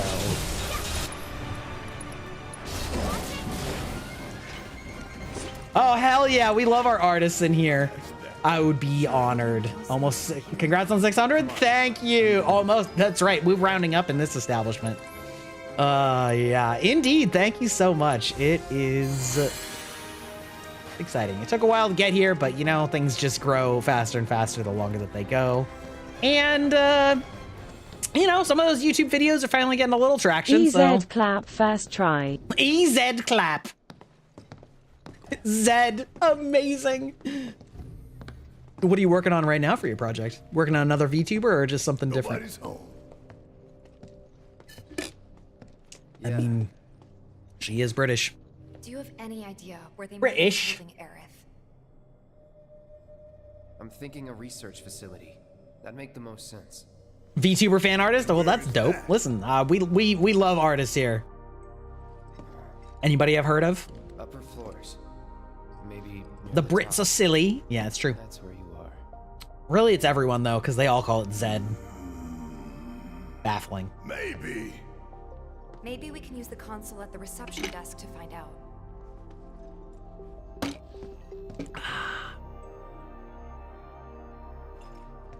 This building's incredible. It is pretty sick. I will give Shinra that. Their store bling is pretty sick. But not today. Americans are the only correct ones. Scurry! Scraw! Yeah, exactly. That's right. That's right. I don't know about you. I am a VTuber enthusiast. It's true. I should try touching it. Shit, making life I fell just keep heading up. deep into the rabbit hole during the pandemic. Thank you for the lurk, Legend Wolf. I appreciate it. I'm glad you've been able to hang out. And I appreciate the lurk. How do we get upstairs? Either the elevator or the emergency stairwell. Like VTubers? I know, right? Or on one of the This is what happens when you get an old man and then you promise him that he can become anime. I lived in a time where you had to buy your anime on VHS in the Japanimation section of Blockbuster Hollywood Video. Wait, hold on. I know this is where I need to go eventually, but did I... Wait, hold on. Game, where do you think I should be going? I don't remember. Do I need to... Hold. God, Japanimation. Listen, I have in my Discord, which I think if you do !Discord, it should give you a link to it. We have a arts and crafts and fan art channel, and I would love to have any fan art that you make there because that's great. I think art is awesome. It is not the server is not like a ban on talking about other VTubers. I know some servers do that, but that just comes off as like crazy insecure to me. So yeah, totally encourage. Listen, I can't talk and play this game at the same time, okay? I know that it's got a marker up there, but I'm dumb as fuck. Thank you for the Discord note there, Gwiz. Maybe it makes me actually do this too. Like, yeah, I need a key card. No. Yeah, you have to actually touch both of them. God damn it. I God think we're gonna damn. need a few before this is over. Pretty sure I saw one lying around. Besides, I feel like VTubers grow on the backs of people that make clips and fan art of them. Like, The reception desk. it is such a key part of how so many VTubers get big is that somebody Oh, picks up them and up over, and maybe? puts out something on Twitter or YouTube and everybody goes, oh shit. Pretty sure we could And then reach all of a it sudden from everybody across pays the attention to them. And they've been trying for months and months or years to get any traction. And then just like all of a sudden it just shows up on somebody's timeline and I think I'll then give it a shot. poof. Wild. As the lightest one here, I figure I've got the best chance. It's You true. two can sit back and watch. Honk. Oh, we'll watch Tifa. God damn. We are Tifa enjoyers here, Okay, guys, all right? Wish me luck. You be careful. At least I Aren't I am. always? And I'm the only one that counts, so.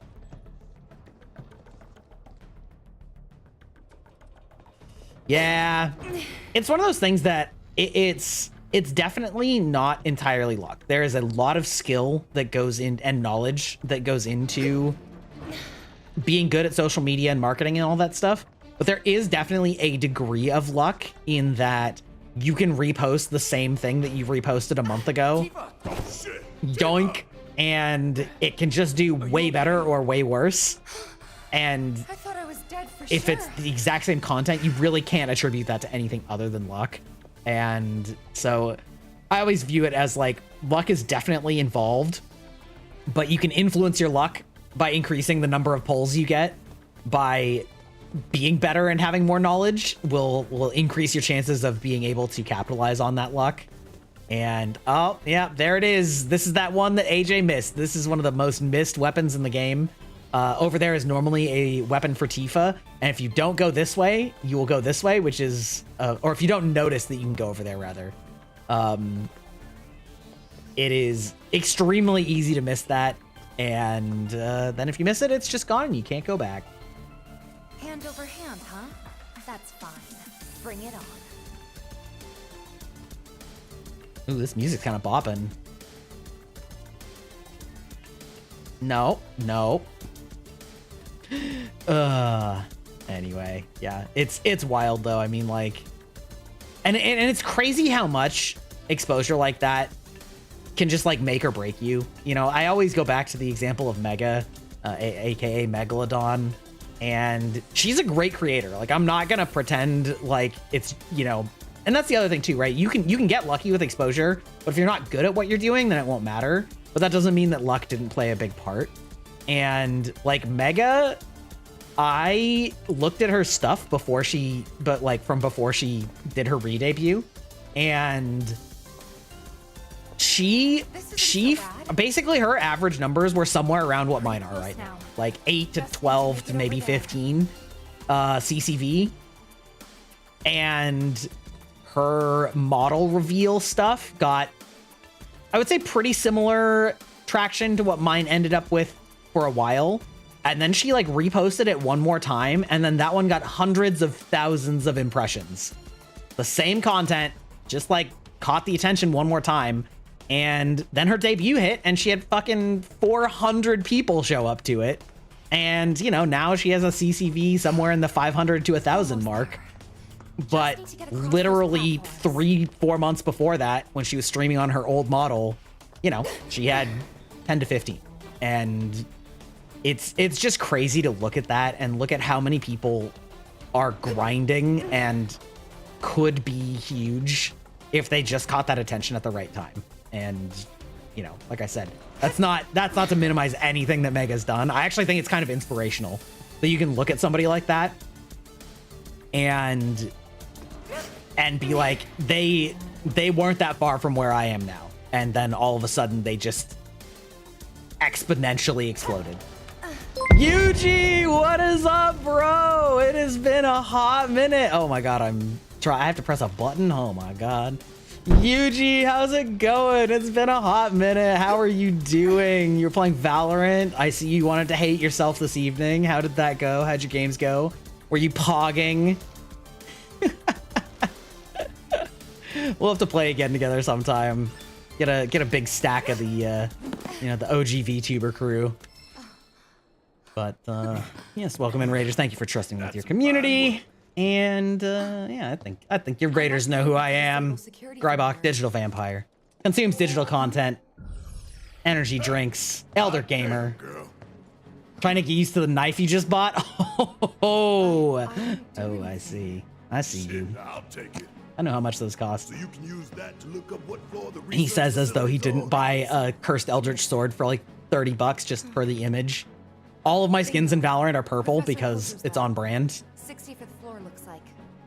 Glowing purple skins. That's, you know, gotta. Floor via the elevators or stairs. Elders, right? It's true. To access Oldest. any level above that, Ancient. we need to check in at the Skyview Hall reception. 59th floor it is then. Right.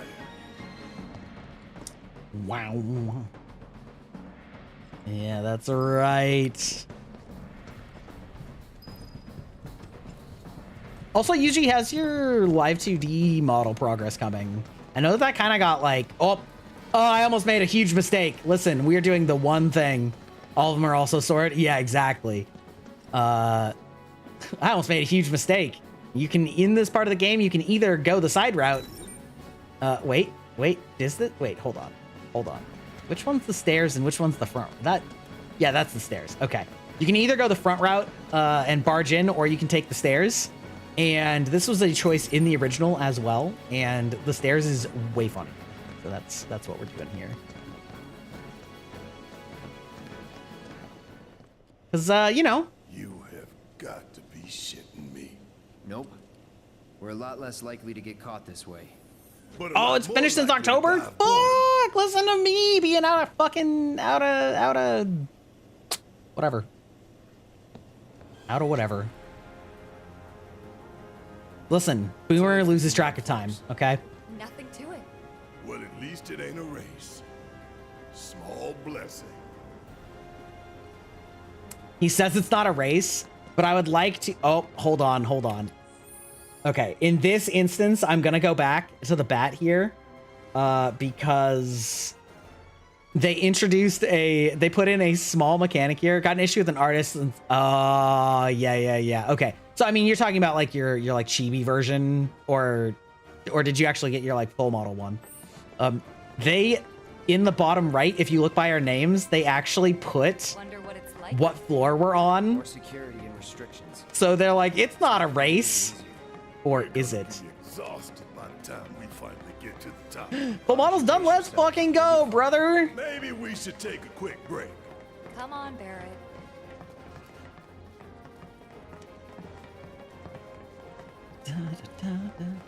The dialogue during this is just fucking You can hilarious, though. stop if you want. Can even say it's for me. Just say you Even say it's for me. I'll hack you, jackass. Ugh, that's enough from both of you. Stupid arguments aren't gonna get us there faster. True. Tifa, I wasn't. Not now. Save it for the top. Mom, I wasn't being bad. Go back down here now. Oh, sheesh. Yeah. Debut is kind of, it's a lot. It can be kind of stressful, so. Yeah, trust me, I know. I know. Shit, I'm still in the middle of getting the Dark Souls Hot Ones Wing Challenge from my debut edited because I got ghosted for several months and then finally just said fuck it and canceled on him and then got another editor. And then that editor got 3/4 of the way done and then his life fell apart. So, you know. Barrett, Copy. what was that? I don't think I heard you. Speak up. Nice to meet you and I appreciate the raid. It was lovely to speak to you and it's always great to get people converting from other platforms. Because that is apparently the only way to grow on this platform. So I hope you're enjoying your stay. And Whatever. thank you for the lurk very much.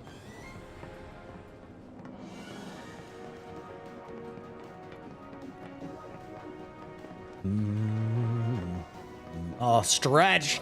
How dare you make me take care of my old body! Oh. Oh, God, that makes me want to crack my neck really bad. Listen, as long as I'm beating Barrett, I'm winning. Tifa's on floor 32, I'm on floor 28, Barrett's on floor 27. I believe the key to this is not running, because I think if you sprint, you actually get tired out faster, which is, again, a hilarious thing they put in. And I love that they make you actually take every fucking floor up. I've got like a stair climber's high. Glad to hear it. Huffing that copium, brother. Huffing that copium. I will say that this actually like takes way longer than the direct approach, even insofar as the combat from the direct approach is way shorter. So it's like you actually don't raise that big of a stink by just barging in the front door. What are we waiting for? This should have done more squats with the gym bros. Exactly. That would actually be really funny if that influenced it. If you got like the gold medal with the gym bro squats, or if they put in an item that's specifically for just this segment. Like, that would be amazing. That would be a really funny little meme thing to do. Yeah, exactly. Hard to argue with that. Let's go.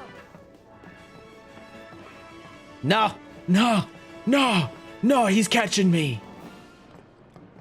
No, you don't, Barrett. No, you don't. We got this. We only have, like, I don't remember, 30 floors to go. We're gonna hit ads during this. I know, right? I would actually die going up this many stairs. But tell me, these stairs, are these stairs ever gonna end? Let's take a break for a second. Let's see if that, like, gets our wind back. I don't know. Ask the stairs. I don't think the stairs are talking. I don't think the stairs are listening.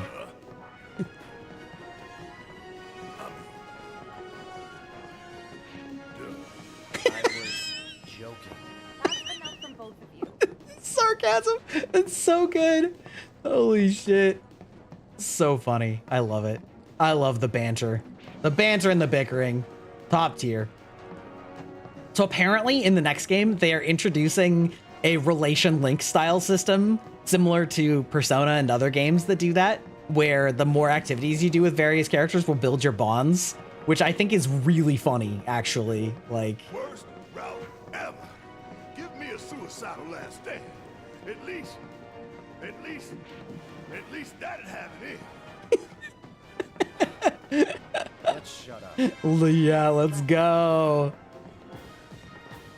I love this this whole thing. The fact that they actually make you walk up all the stairs and that you get tired doing it is so funny. Because wishing for trouble might bring it. Yep. And you're in no state to fight anyway. So, what should I do?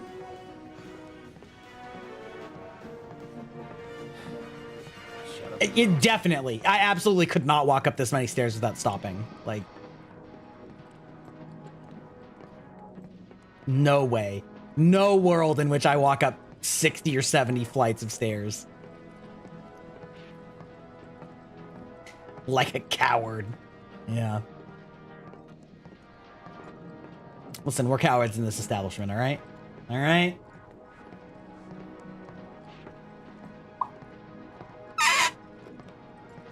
Oh, I'm catching him. I'm catching him. Maybe that break did help. Let's go. Let's go. This sucks. Exactly.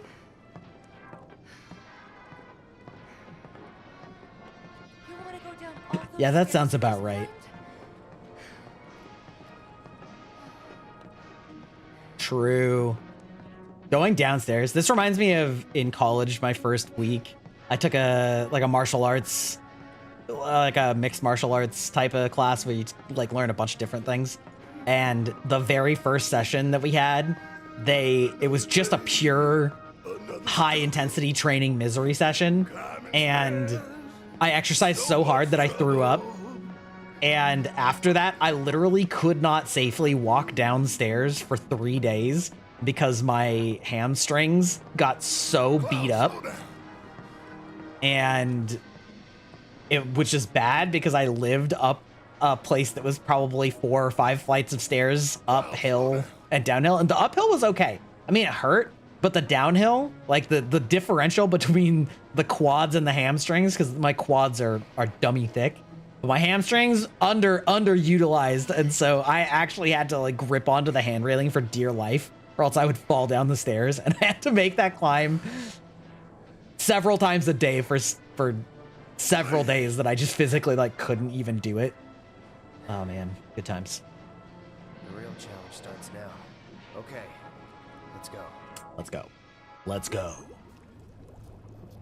Oh, this scene's great. 70, 80, 90, 100%, 110. Mako supersaturation confirmed. Mother? Engaging materia cooling to reduce. Honestly, she kind of reminds me of like a huge boobed version of one of my cousins. Just like aesthetically. Got those very like tall, thin, blonde. Madam Director, you have a meeting shortly. Stop. Your timing is impeccably atrocious. Don't stop. We're almost finished. Mako density and materia integrity are both holding steady. Registering mass increase. What is this in all music? materia. What the fuck?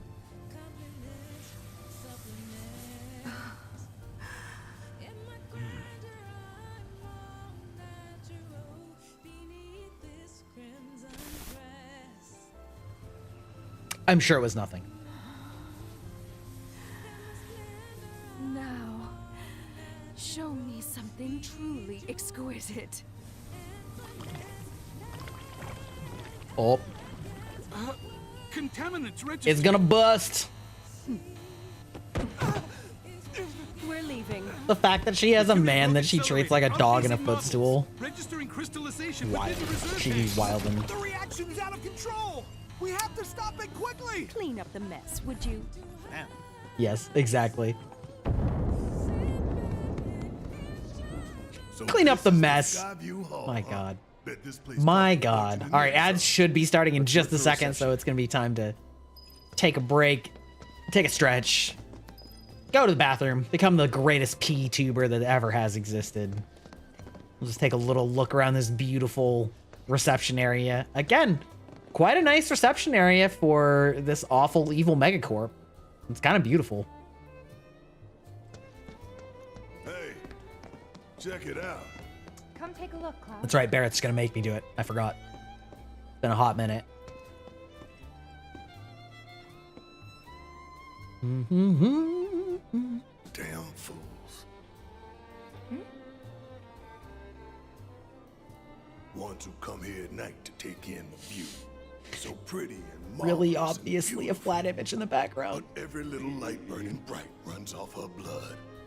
And bit by bit they bleed her, never stopping to think how it'll end for them. Yeah. Barrett, Terrible, but you killed the beautiful mood. all the same.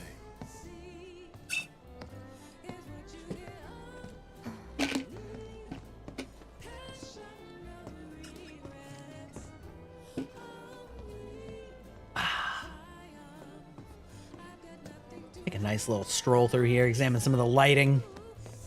Lovely room. Perfect, nailed it. All right, BRB. Make sure that you stretch out. Mute the ads. Whatever. Fuck them. Fuck Daddy Twitch. Be right back.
Thank you for the stretch posture check and all of that. That's what I did when I got up. For sure. Trust me. Definitely. Source.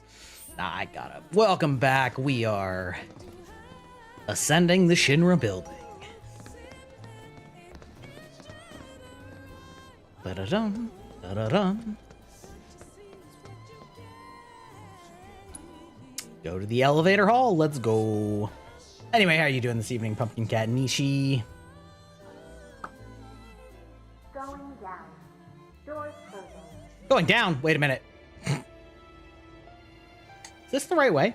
Maybe it is. Maybe we took the... this? No, is this? I feel like actually hilarious. We just went the opposite direction. Just went down all those stairs. Amazing. It's fine. Don't worry about it. I wonder if we're gonna get the cutscene from going up. That would be kind of funny. I felt like third floor was kind of weird, but since I hit that one elevator and then it opened a different one, I figured that was the one. Ah.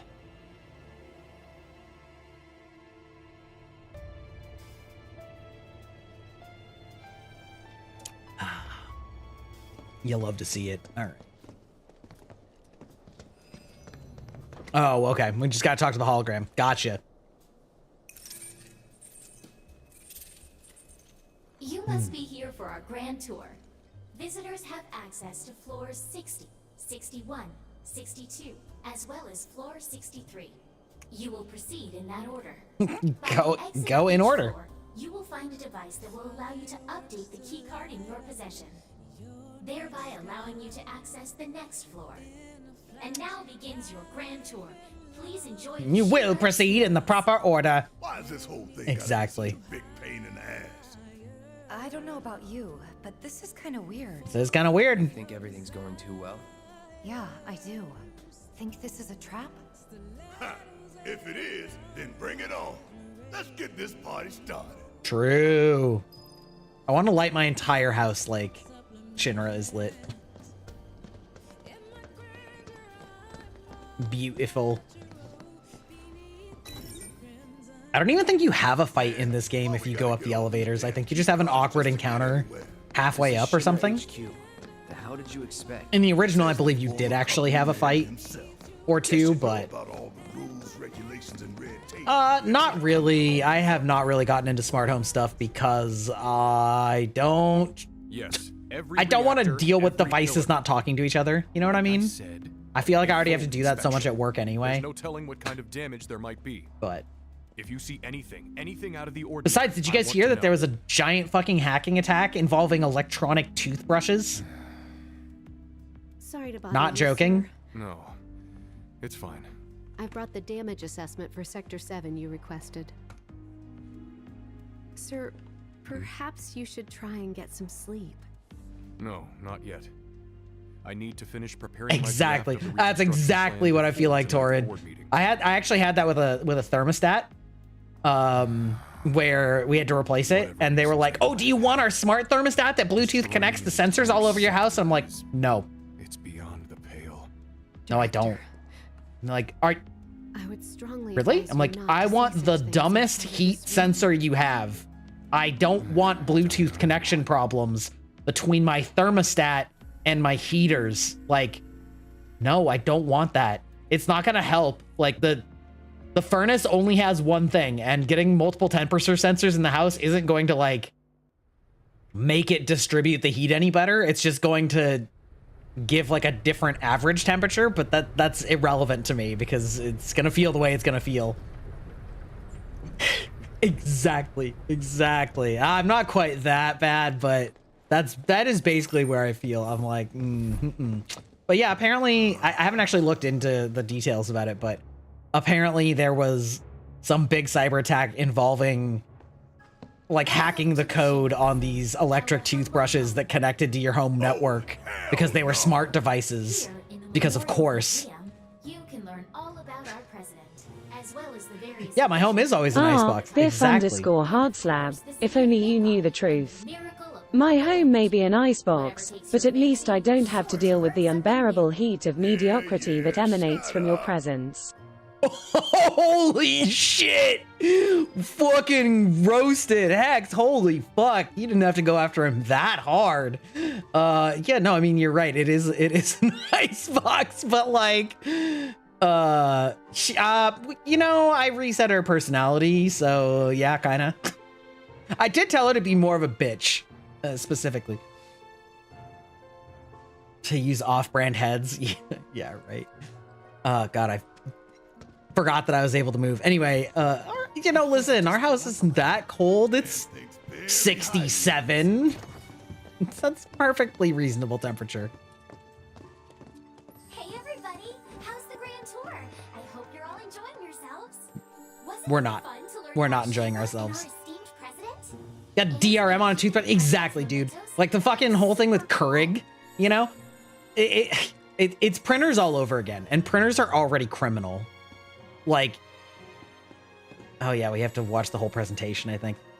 Printers are so criminal in that they basically just subsidize a printer and then just mark up the ink so much, and then they make devices that make it so that you can't use ink from other proprietors.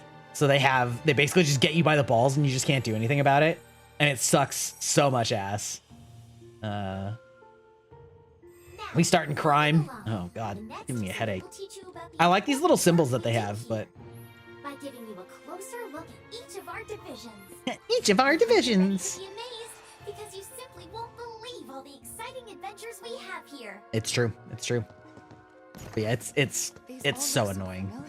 Because we've destroyed a bunch of them already. That's right. The advanced weaponry exhibit is currently undergoing maintenance. We apologize for the inconvenience. Is the toothbrush thing fake news? Oh, damn. All right, look at me spreading fake news. That's a shame. I will admit it mostly came from headlines from some YouTubers that I trust, but I didn't watch the videos, so they probably said that it was fake news. Is to supply the residents of Midgar with energy created from Mako. We also take pride in maintaining Reeve. infrastructure, the pillars and railways that run The most underdeveloped member of Shinra. Currently, we are working to construct an intraplate expressway. Save money by 3D printing the stamp of your document, pushing it in. Always full of ideas, aren't you? Save money by 3D printing a stamp of your document and pushing it into paper. Brilliant. Now you can forge your way to financial ruin. Absolutely, let's go. Hell yeah. 3D printing is something that's kind of up my alley, and I feel like I should get into at some point, but I just haven't yet. I feel like at a certain point, it's just gonna be so clean and ubiquitous that it'll just be easier than ever to get into it. But yeah, it definitely seems like something. What the fuck am I gonna 3D print? I don't know. Models, tabletop gaming terrain, props, you know, that kind of stuff. Wait, are you gonna make me go back here and talk to these fuckers? Hello? Game? You good? You good? No? Wait, the fuck? Now, moving along. Oh my god, it is gonna make me listen from here, you son of a bitch. You son of a bitch. I'm a knick-knack hoarder? Yeah, guilty as charged. So come on. Guilty as charged. It's true. But I do paint models. It's not purely hoarding. I actually do paint them as a hobby. And I would like to get into making like cosplay props at some point, using the skills that I've developed as a mini painter. I have posted them, a few shots of some of the models I'm proudest of on my Discord in the arts and crafts section, but yeah, paint and then hoard. That's exactly right. That's exactly correct. Yeah. We have developed technologies to extract it and transform it into the fuel and electricity that powers everything we do. Thanks to the miracle of Mako energy. Oh, okay. We're about to have a trippy ass cutscene that they really never explain. Mako keeps our lights on at night and made Midgar into the city that never sleeps. A triumph of technology and testament to man's potential. Nothing but a bunch of lies. Except that Mako has made people's lives better. Let's go, Devil's Advocate Cloud. Let's go. Blind to the cold hard truth. I have actually painted somebody else's model, but it was very nerve-wracking because I didn't really, like, the model is really small and I have a lot more experience with slightly bigger models than that. And so I don't know, it felt weird, like, selling that skill because I didn't really think I was good enough. So I don't know that I actually want to do that professionally, but You can call yourself a proud Shinra scholar. yeah. Now, moving along. Next, you'll learn about our progress in But advanced I have painted other people's models before. Not a ton, but It's also one of those things where it takes so long to do that in order to make it like any kind of decent side hustle, you have to charge enough that nobody's going to take it. It's kind of one of those, I mean, it's the problem that artists everywhere have, right? Is that it's so hard to make a livable wage off of that type of thing. And you know, if you're getting paid pennies on the dollar for your hourly wage, it's kind of like, but it is fun from like a hobby perspective anyway, I guess. This place is empty. What the hell? What?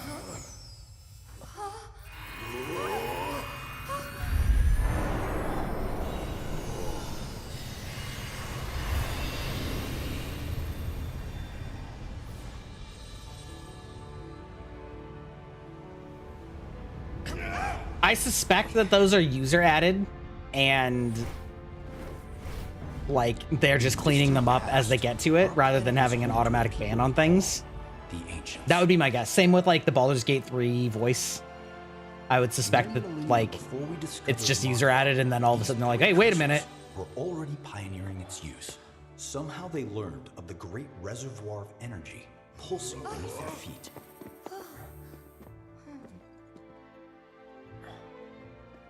And once they had... Oh, do they? Interesting. The ancients I wasn't sure how that worked exactly. Harness this powerful energy and bend it to their will. The fruits of their labors have survived to this very day in the form of certain kinds of materia. Hell yeah, brother. Their scripture, too, has endured. We who are born of the planet, with her we speak, her flesh we shape. Unto her promised land shall we one day return. By her loving grace and providence. Honestly, I still don't think that the cutscene renderings of these characters look enough better to justify like losing your equipment that you're wielding just for the cutscene. In some cases, they actually almost look Uncanny Valley. 2,000 years ago, a meteor brought an end to their civilization. But before their fiery end, did the ancients find their promised land? Even now, we have only to wonder. Also, I kind of want to add One Winged Angel as part of the sound when the meteor drops for my raid alert. Like the ancients, we've harnessed the power of Mako. Whoa! Are they out there watching us, waiting for us to join them in some blessed corner of the world? A green inverted land where boundless Mako energy will provide for our every need. Shinra is working for you to fulfill the hope of the ancients and lead us to that promised land. Yeah. We shall not rest until our dream is realized. All right, now here's where it really goes off the rails.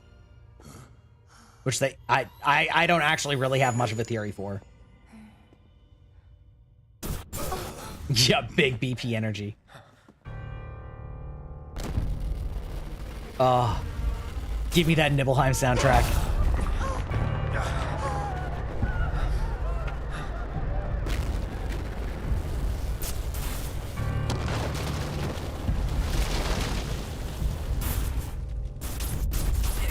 So, to be clear, what we're getting here is flashes of future events that happened in the original game. In some cases, not all of them. No! But we're very clearly getting some direct references to the original game in this hologram. Yeah, baby.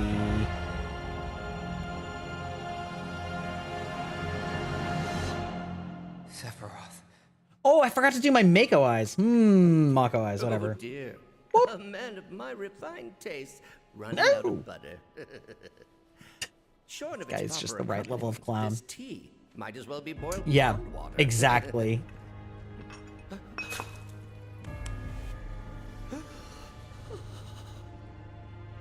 Yes. Now, this is, I believe, the only instance Possibly have been of quasi-real Sephiroth. Crazy ass thing I am your father. Not just because of the presentation. Nah, I'm just fucking with you.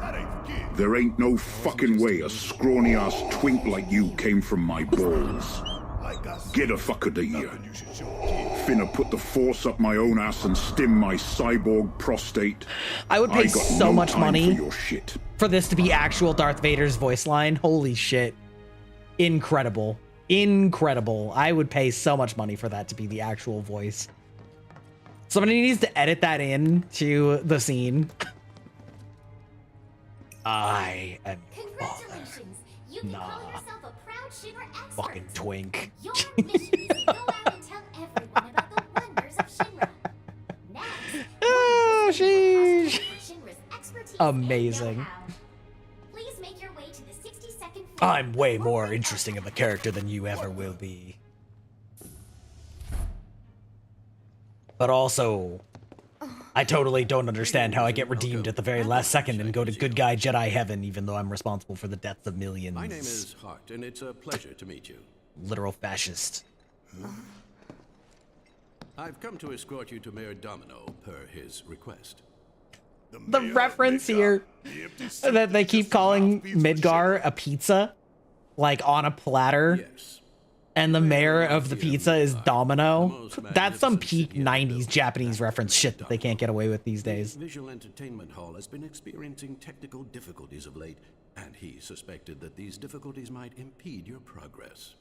So Where's our Pizza Hut, our Pizza Butt sponsorship from Code Geass? I'm afraid you'll have to ask him that yourself. Guess we're supposed to follow. That's right. Hell yeah, brother.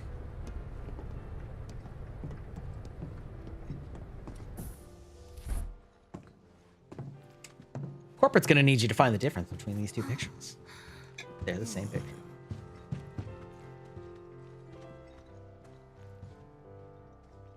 Look at this place. I did not know that. Probably a good editing choice, though. It was comically comedic or comically cartoonishly long before.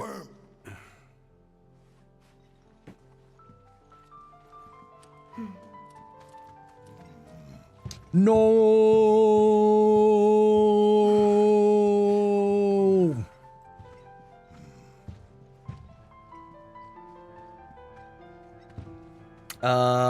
No.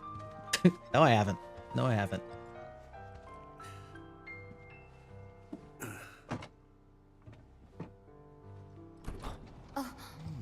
Honestly, I blame the Star Wars prequels. Yeah, right. This game is 4 years old, which still blows my mind. This game came out in, or like more like 3.5, but this game came out in 2020. The fuck? Anyway, I blame the Star Wars prequels for really popularizing the massive action sequence of CGI robots and faceless enemies where you basically can't even tell what the fuck is happening, but it's just like, look at us in our sick ass CGI scenes that have infected Marvel in the past 15 years and a lot of other movies too. But I feel pretty strongly that what is it? Whatever episode 2 was, like, really got that down bad. Episode 1 also, but right. I feel like 2 and 3 were even worse on that front. Wonderful. You finally made it. I am the mayor of the great metropolis of Mako. Domino, at your service. I must say, you three haven't exactly been discreet.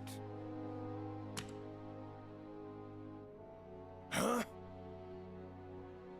I wonder who's been cleaning up all your messes. It would have been really convenient if you just told us that so that we could work together. Come on, think about it. You've been caught by security several times. God, yeah. The cringe romance is like and scared an accountant half to death. Not good. You hear the alarm? No? You're welcome.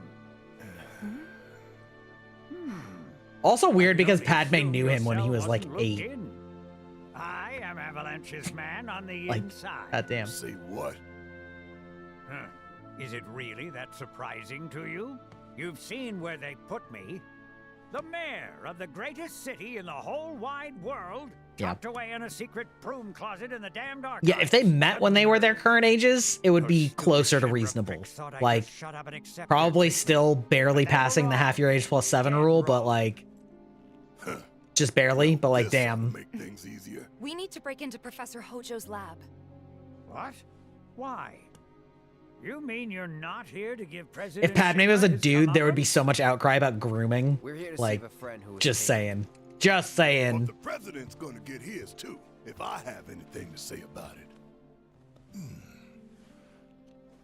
Well, I don't particularly. I actually think it would make it significantly better if they leaned in a little bit on like Dark Force shit to imply that the immature Anakin was like emotionally manipulating her with the dark side of the Force, and it became like addictive, and they like leaned into it that, you know, that was something that he maybe didn't realize he was doing, but like ties into his whole lack of emotional control. Sorting records and reports. That would have been dark, but like interesting, interesting at least. Than skin. No one knows my pain, my daily torment. They've made me a pathetic shell of a man. Okay. They did you wrong Okay, like us, brother. but they'll make it right. So just calm down. Deep breaths, man. Deep breaths. Deep breaths. Mainly shut the fuck up so we can get through this scene. Key card of yours. I've never actually watched that.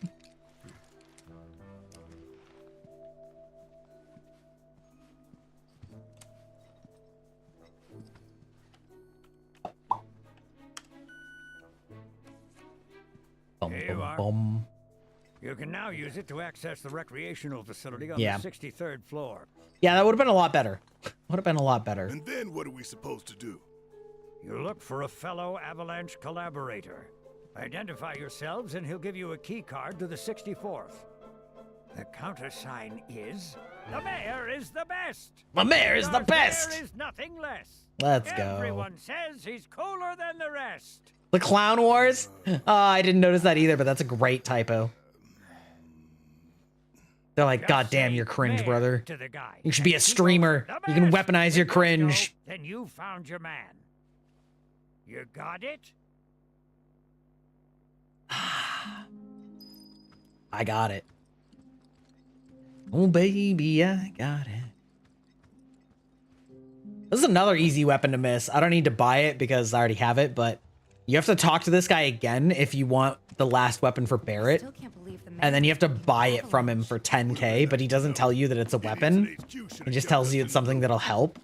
And so a lot of people just either go, 10k and I don't even know what it does. Fuck that. Or they... Oh, I think this is a reference to, in the first one, there's a puzzle where you have to... Yeah, there's a puzzle where you have to go around reading the bookshelves and figuring out the code to one of the locks based on like the book titles. This precious promised land of yours. God, they really made Hojo creepy as fuck. Come now, Aerith. You misunderstand my intentions. I'm into the I'm reading. to satisfy their material greed, so I can be left to pursue my great work. Our great work, my dear.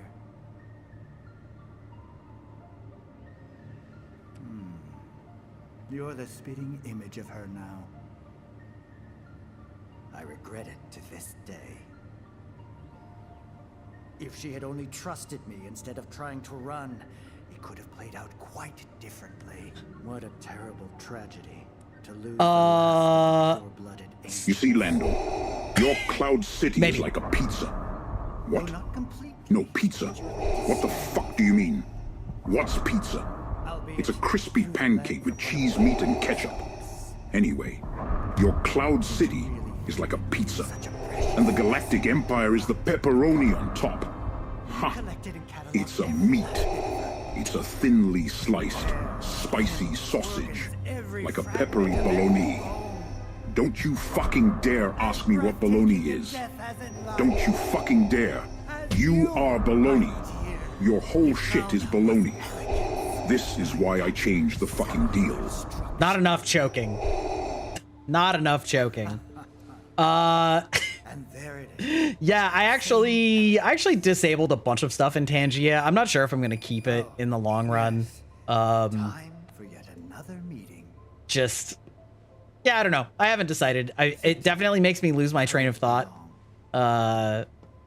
And depending on the game, like, can be kind of intrusive to story. So I don't know how I feel about it exactly. I've kind of been toying around with how I want to like change my settings for it. And how much I want to do. So I did actually turn off all the TTS, so it looks like because they added another one, then the way that they implemented it was to just do a one-time list of it rather than a general setting, which is, it is what it is. Yeah, it do be intrusive. It's true.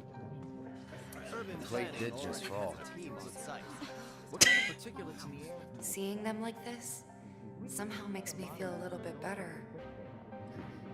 Support is getting overwhelmed by calls. We'll have to resort to AI operators. Oh my god, they have to resort to AI algorithms in the year of our Lord 2020. They saw the future. They knew what was coming in the public discourse. That's funny. Actually, I don't think I actually paid attention to that snippet before. I think we just need to start talking to people who look the part. Remember, say mayor. If they say the best, then we have a winner. I am not going to talk to every single person.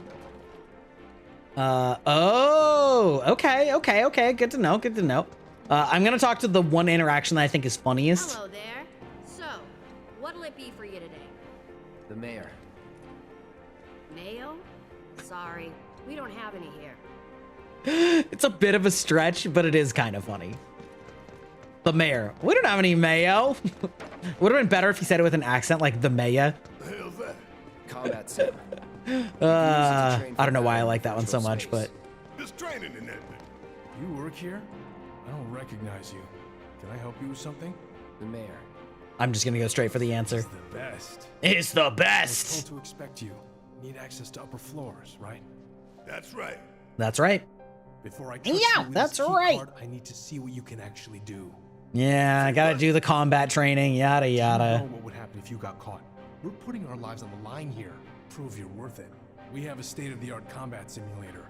It can provide a real challenge, let me tell you. If you beat the sim, then the key card is all yours. All right. Wait, actually, I wonder if he'll just let me do it right now because I've already done this. You gonna call it quits? Oh, shut up. All right, fine. Fine, we'll beat the sim.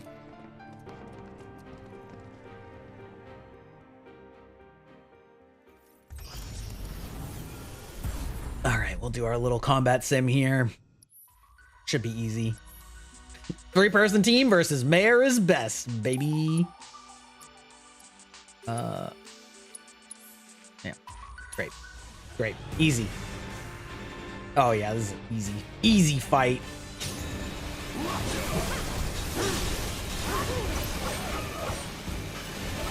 Oh, you have fire on, huh? All right. Get me in here. Just counter stance.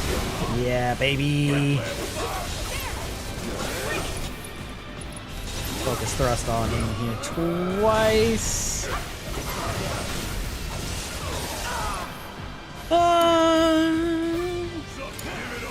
And you can just unbridled.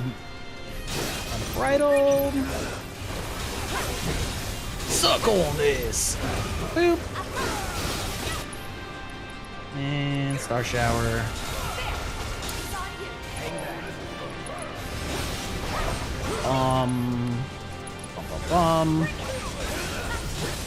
Easy as pie. Not really meant to be a skill check. It's a simple one. Kind of begs the question, why'd you do it? Your last which ones? About oh yeah, about it's quite good and largely yeah, about but it's hard to recommend. Yeah, that's kind of, it's one of those things that I've seen a lot of people talk about, that it's really good, but also I don't know. It's hard for me to really want to invest in it, and I've really mentally disinvested enough in Star Wars that I kind of just don't care that much. Even though I know that there's some shows that are current that people say are really good, but I kind of just don't care about the property that much. And I watched a handful of episodes of The Mandalorian, and it was cinematically nice, but I found it just kind of boring, and I just didn't care that much. And I never watched Andor. Andor's probably the one I would be most likely to watch, because I got some good recommendations on that, but I just haven't. And honestly, I'm probably just gonna cancel my Disney Plus anyway, because I'm just not using it and don't care. And everything that they're doing with Marvel is just increasingly worse. So yeah, probably won't watch it, but you can climb into the air ducts there. They go all the way to the conference room.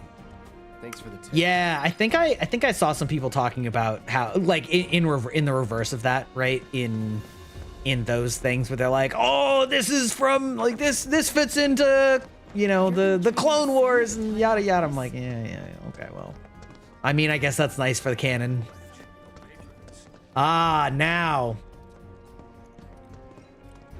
we get ourselves a nice little scene here. These random grunts seem to recognize us. Cloud? Cloud? You're Cloud, right? Bruh. Holy shit! It's cool, bro. We went through training together. Damn. So you're still alive and kicking, huh? Yeah. Some of the guys heard you got smoked, but I told them it was all bullshit. Hey, sit tight, man. I'm gonna go get Kunzel. I'll be right back.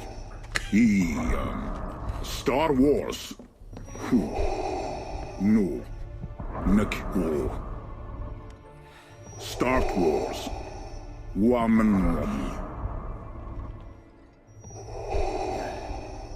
Q, Cursia, Max. How is he trying to pronounce that? I feel like he kind of gave up on that one, but all right, I think I'm gonna ask to lay off that one as well until I figure out what I want to do with TTS. You didn't even try to. It almost sounded like Klingon. Mokhtar. Speaking of which, I think it's incredibly funny that Klingon is a language you can select in Duolingo now. Like, what? Hello? Where's the elevator? How did I get in here?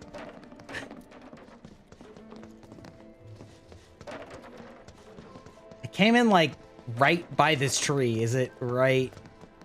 Where's the door? How have you done this? This way? Hold on. I'm gonna bet that I need to go back this way, and I just forgot where the door was up here. But why did it give me that if I didn't come? I think I'm not me getting lost in a game. Yeah, there's really nothing up here. All right, it is down, which I thought that it had to be because I didn't.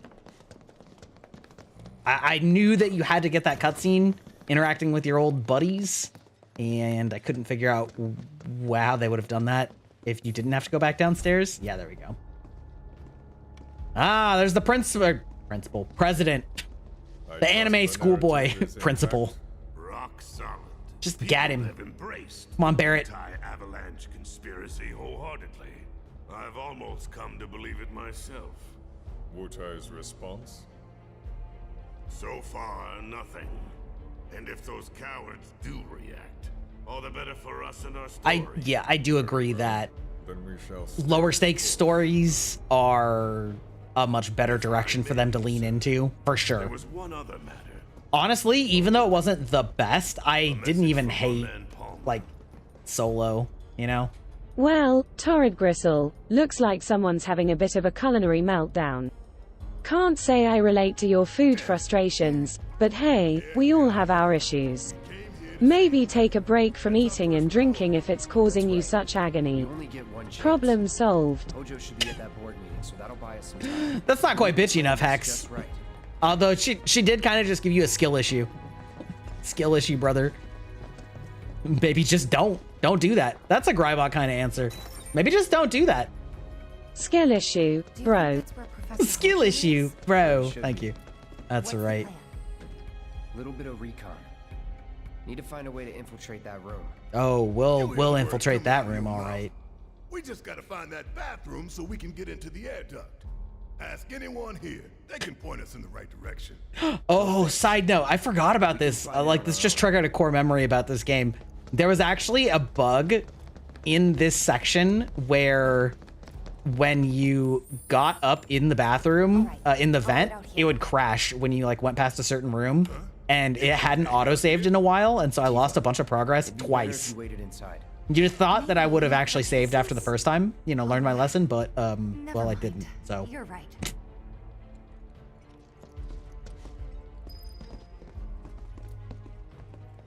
You'd think I was smarter, but actually, would you? No one's in here.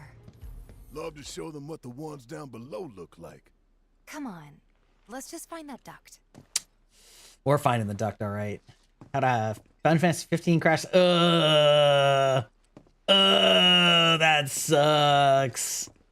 It kind of shocks me how infrequently games autosave these days. Obviously not all of them, but... Gotcha. Also, I'm still hard stuck in the new Prince of Persia Metroidvania game, which is really unfortunate because I actually was really enjoying it, but there ain't no way I'm starting that game over from scratch, and it doesn't do like multiple backup saves unless you're on PC where you can just manually go find the files. But as far as I can tell on PlayStation, it's just like you got your one save and that's it. Sucks. Yeah, dude, it's good. That's I wish more games did that.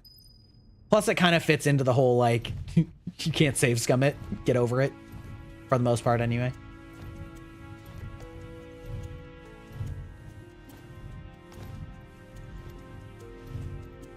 Oh god. Oh god. Okay. Yeah, yeah. Agreed. I will say I am glad that I like that. Oh, damn it. Back the wrong way. I do like that games like Lies of P made it so that you could recover your souls outside of a boss room, because I don't know. It feels kind of like a stupid gotcha, especially when the boss room doesn't have a fog wall on it the first time you go in. So it's just kind of shitty if it just traps your souls in there. I don't find that to be... I think the threat of losing souls is really only interesting when it's a place you got yourself into, and then when you get there, you can get out. But we live right by Sector 7, and I keep calling and calling, but technically, I still you're right, can't you can like get through. homeward bone, but that's kind of dumb too. It doesn't mean anything. You sure? Pretty sure. Yeah, I think I lost souls once or twice in Lies of P, but not too often. But I would say also that that's because Lies of P was, well, A, because we're good at Souls games now, but B, because Lies of P had more checkpoints sometimes than some of the Souls games do, in terms of like backtracks or whatnot. It's pretty rare that you would get your souls stuck in a truly obnoxious spot in that game. So I think like I lost some souls in that one underground area with all the traps and the guys that like jump down on your ass. Rebuilding the plate and the city. Members of the Urban Planning Division will likely take point on both. Director Twist. God, I don't want to watch it. I don't want to watch a corpo meeting. That's bleh.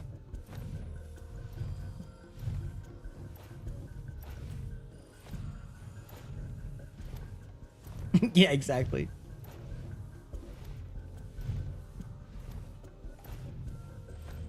The interminable crawl. I can't believe you can't like look around the corner. That. Well, wrong pick again. Now this just feels like wasting time. Oh, another HP up. I definitely need that one.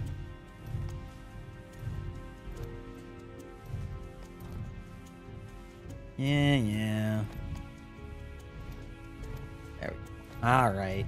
Yeah, so I think we're going to end it right after we get out of the ducts here. Yeah. Yeah.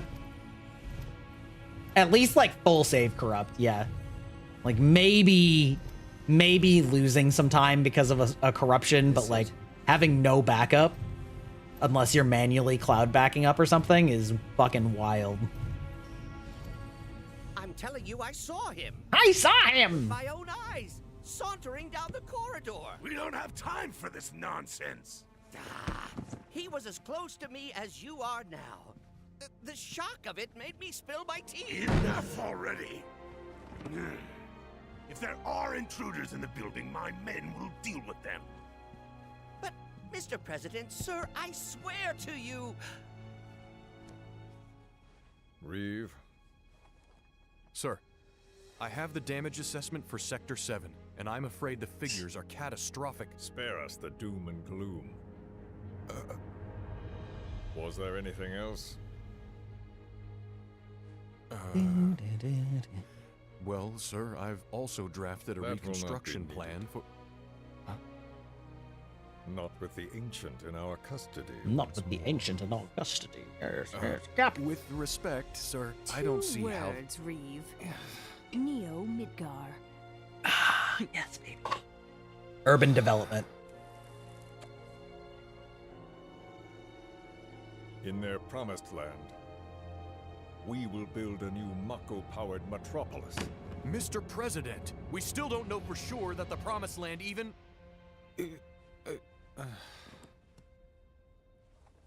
Professor Hojo. The test results were within expectations. Still, excuse me. Somewhat lacking compared Still to her kind of wild but for our purposes, that they're so all in on this plan that effectively relies on religious dogma. I feel like that angle's not quite talked about enough. Like, there's no atheist upstart. I mean, not atheist, but you know what I mean. There's no upstart in the company that's like, this is all bullshit dogma. Like, there's no evidence that there's some magical land of infinite Mako. Like, why are we betting our entire thing on this? Should you require anything? I had something more psychological in mind. Better to scar the psyche than mar the flesh.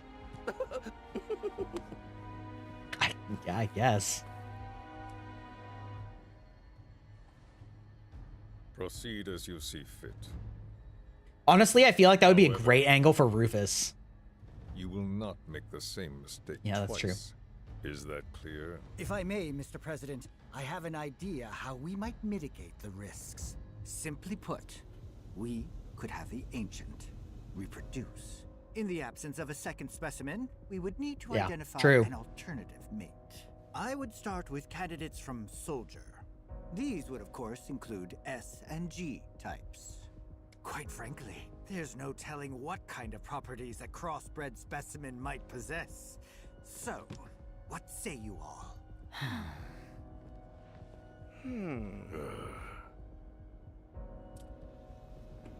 Ugh. Collective eye roll about Reeves. If there is nothing else, Mr. President! Bye. Please, sir.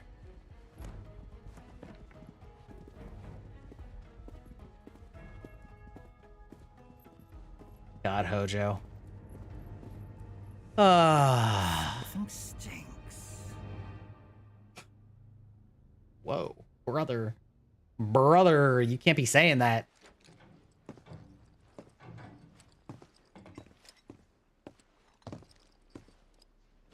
Anything? The man in the lab coat.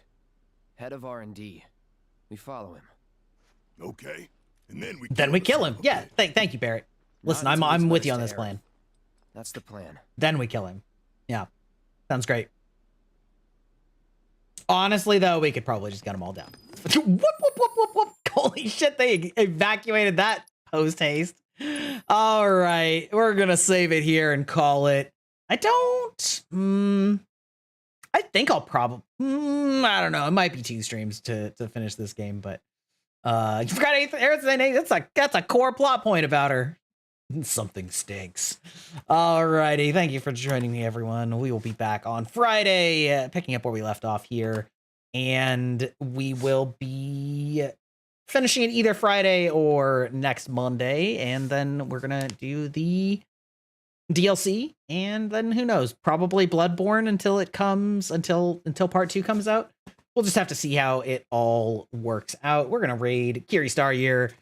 If you don't follow her, she is my adorable V sibling. She has an upcoming model debut with her new model that is made by the same rigger as me.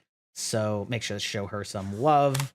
And we will see you all next time. Thank you everybody for hanging out, and peace. Where's my I got a button for the raid message. There we go. Oh God, the posture. Old man noises. Oh God. Okay. All right. Ta-ta.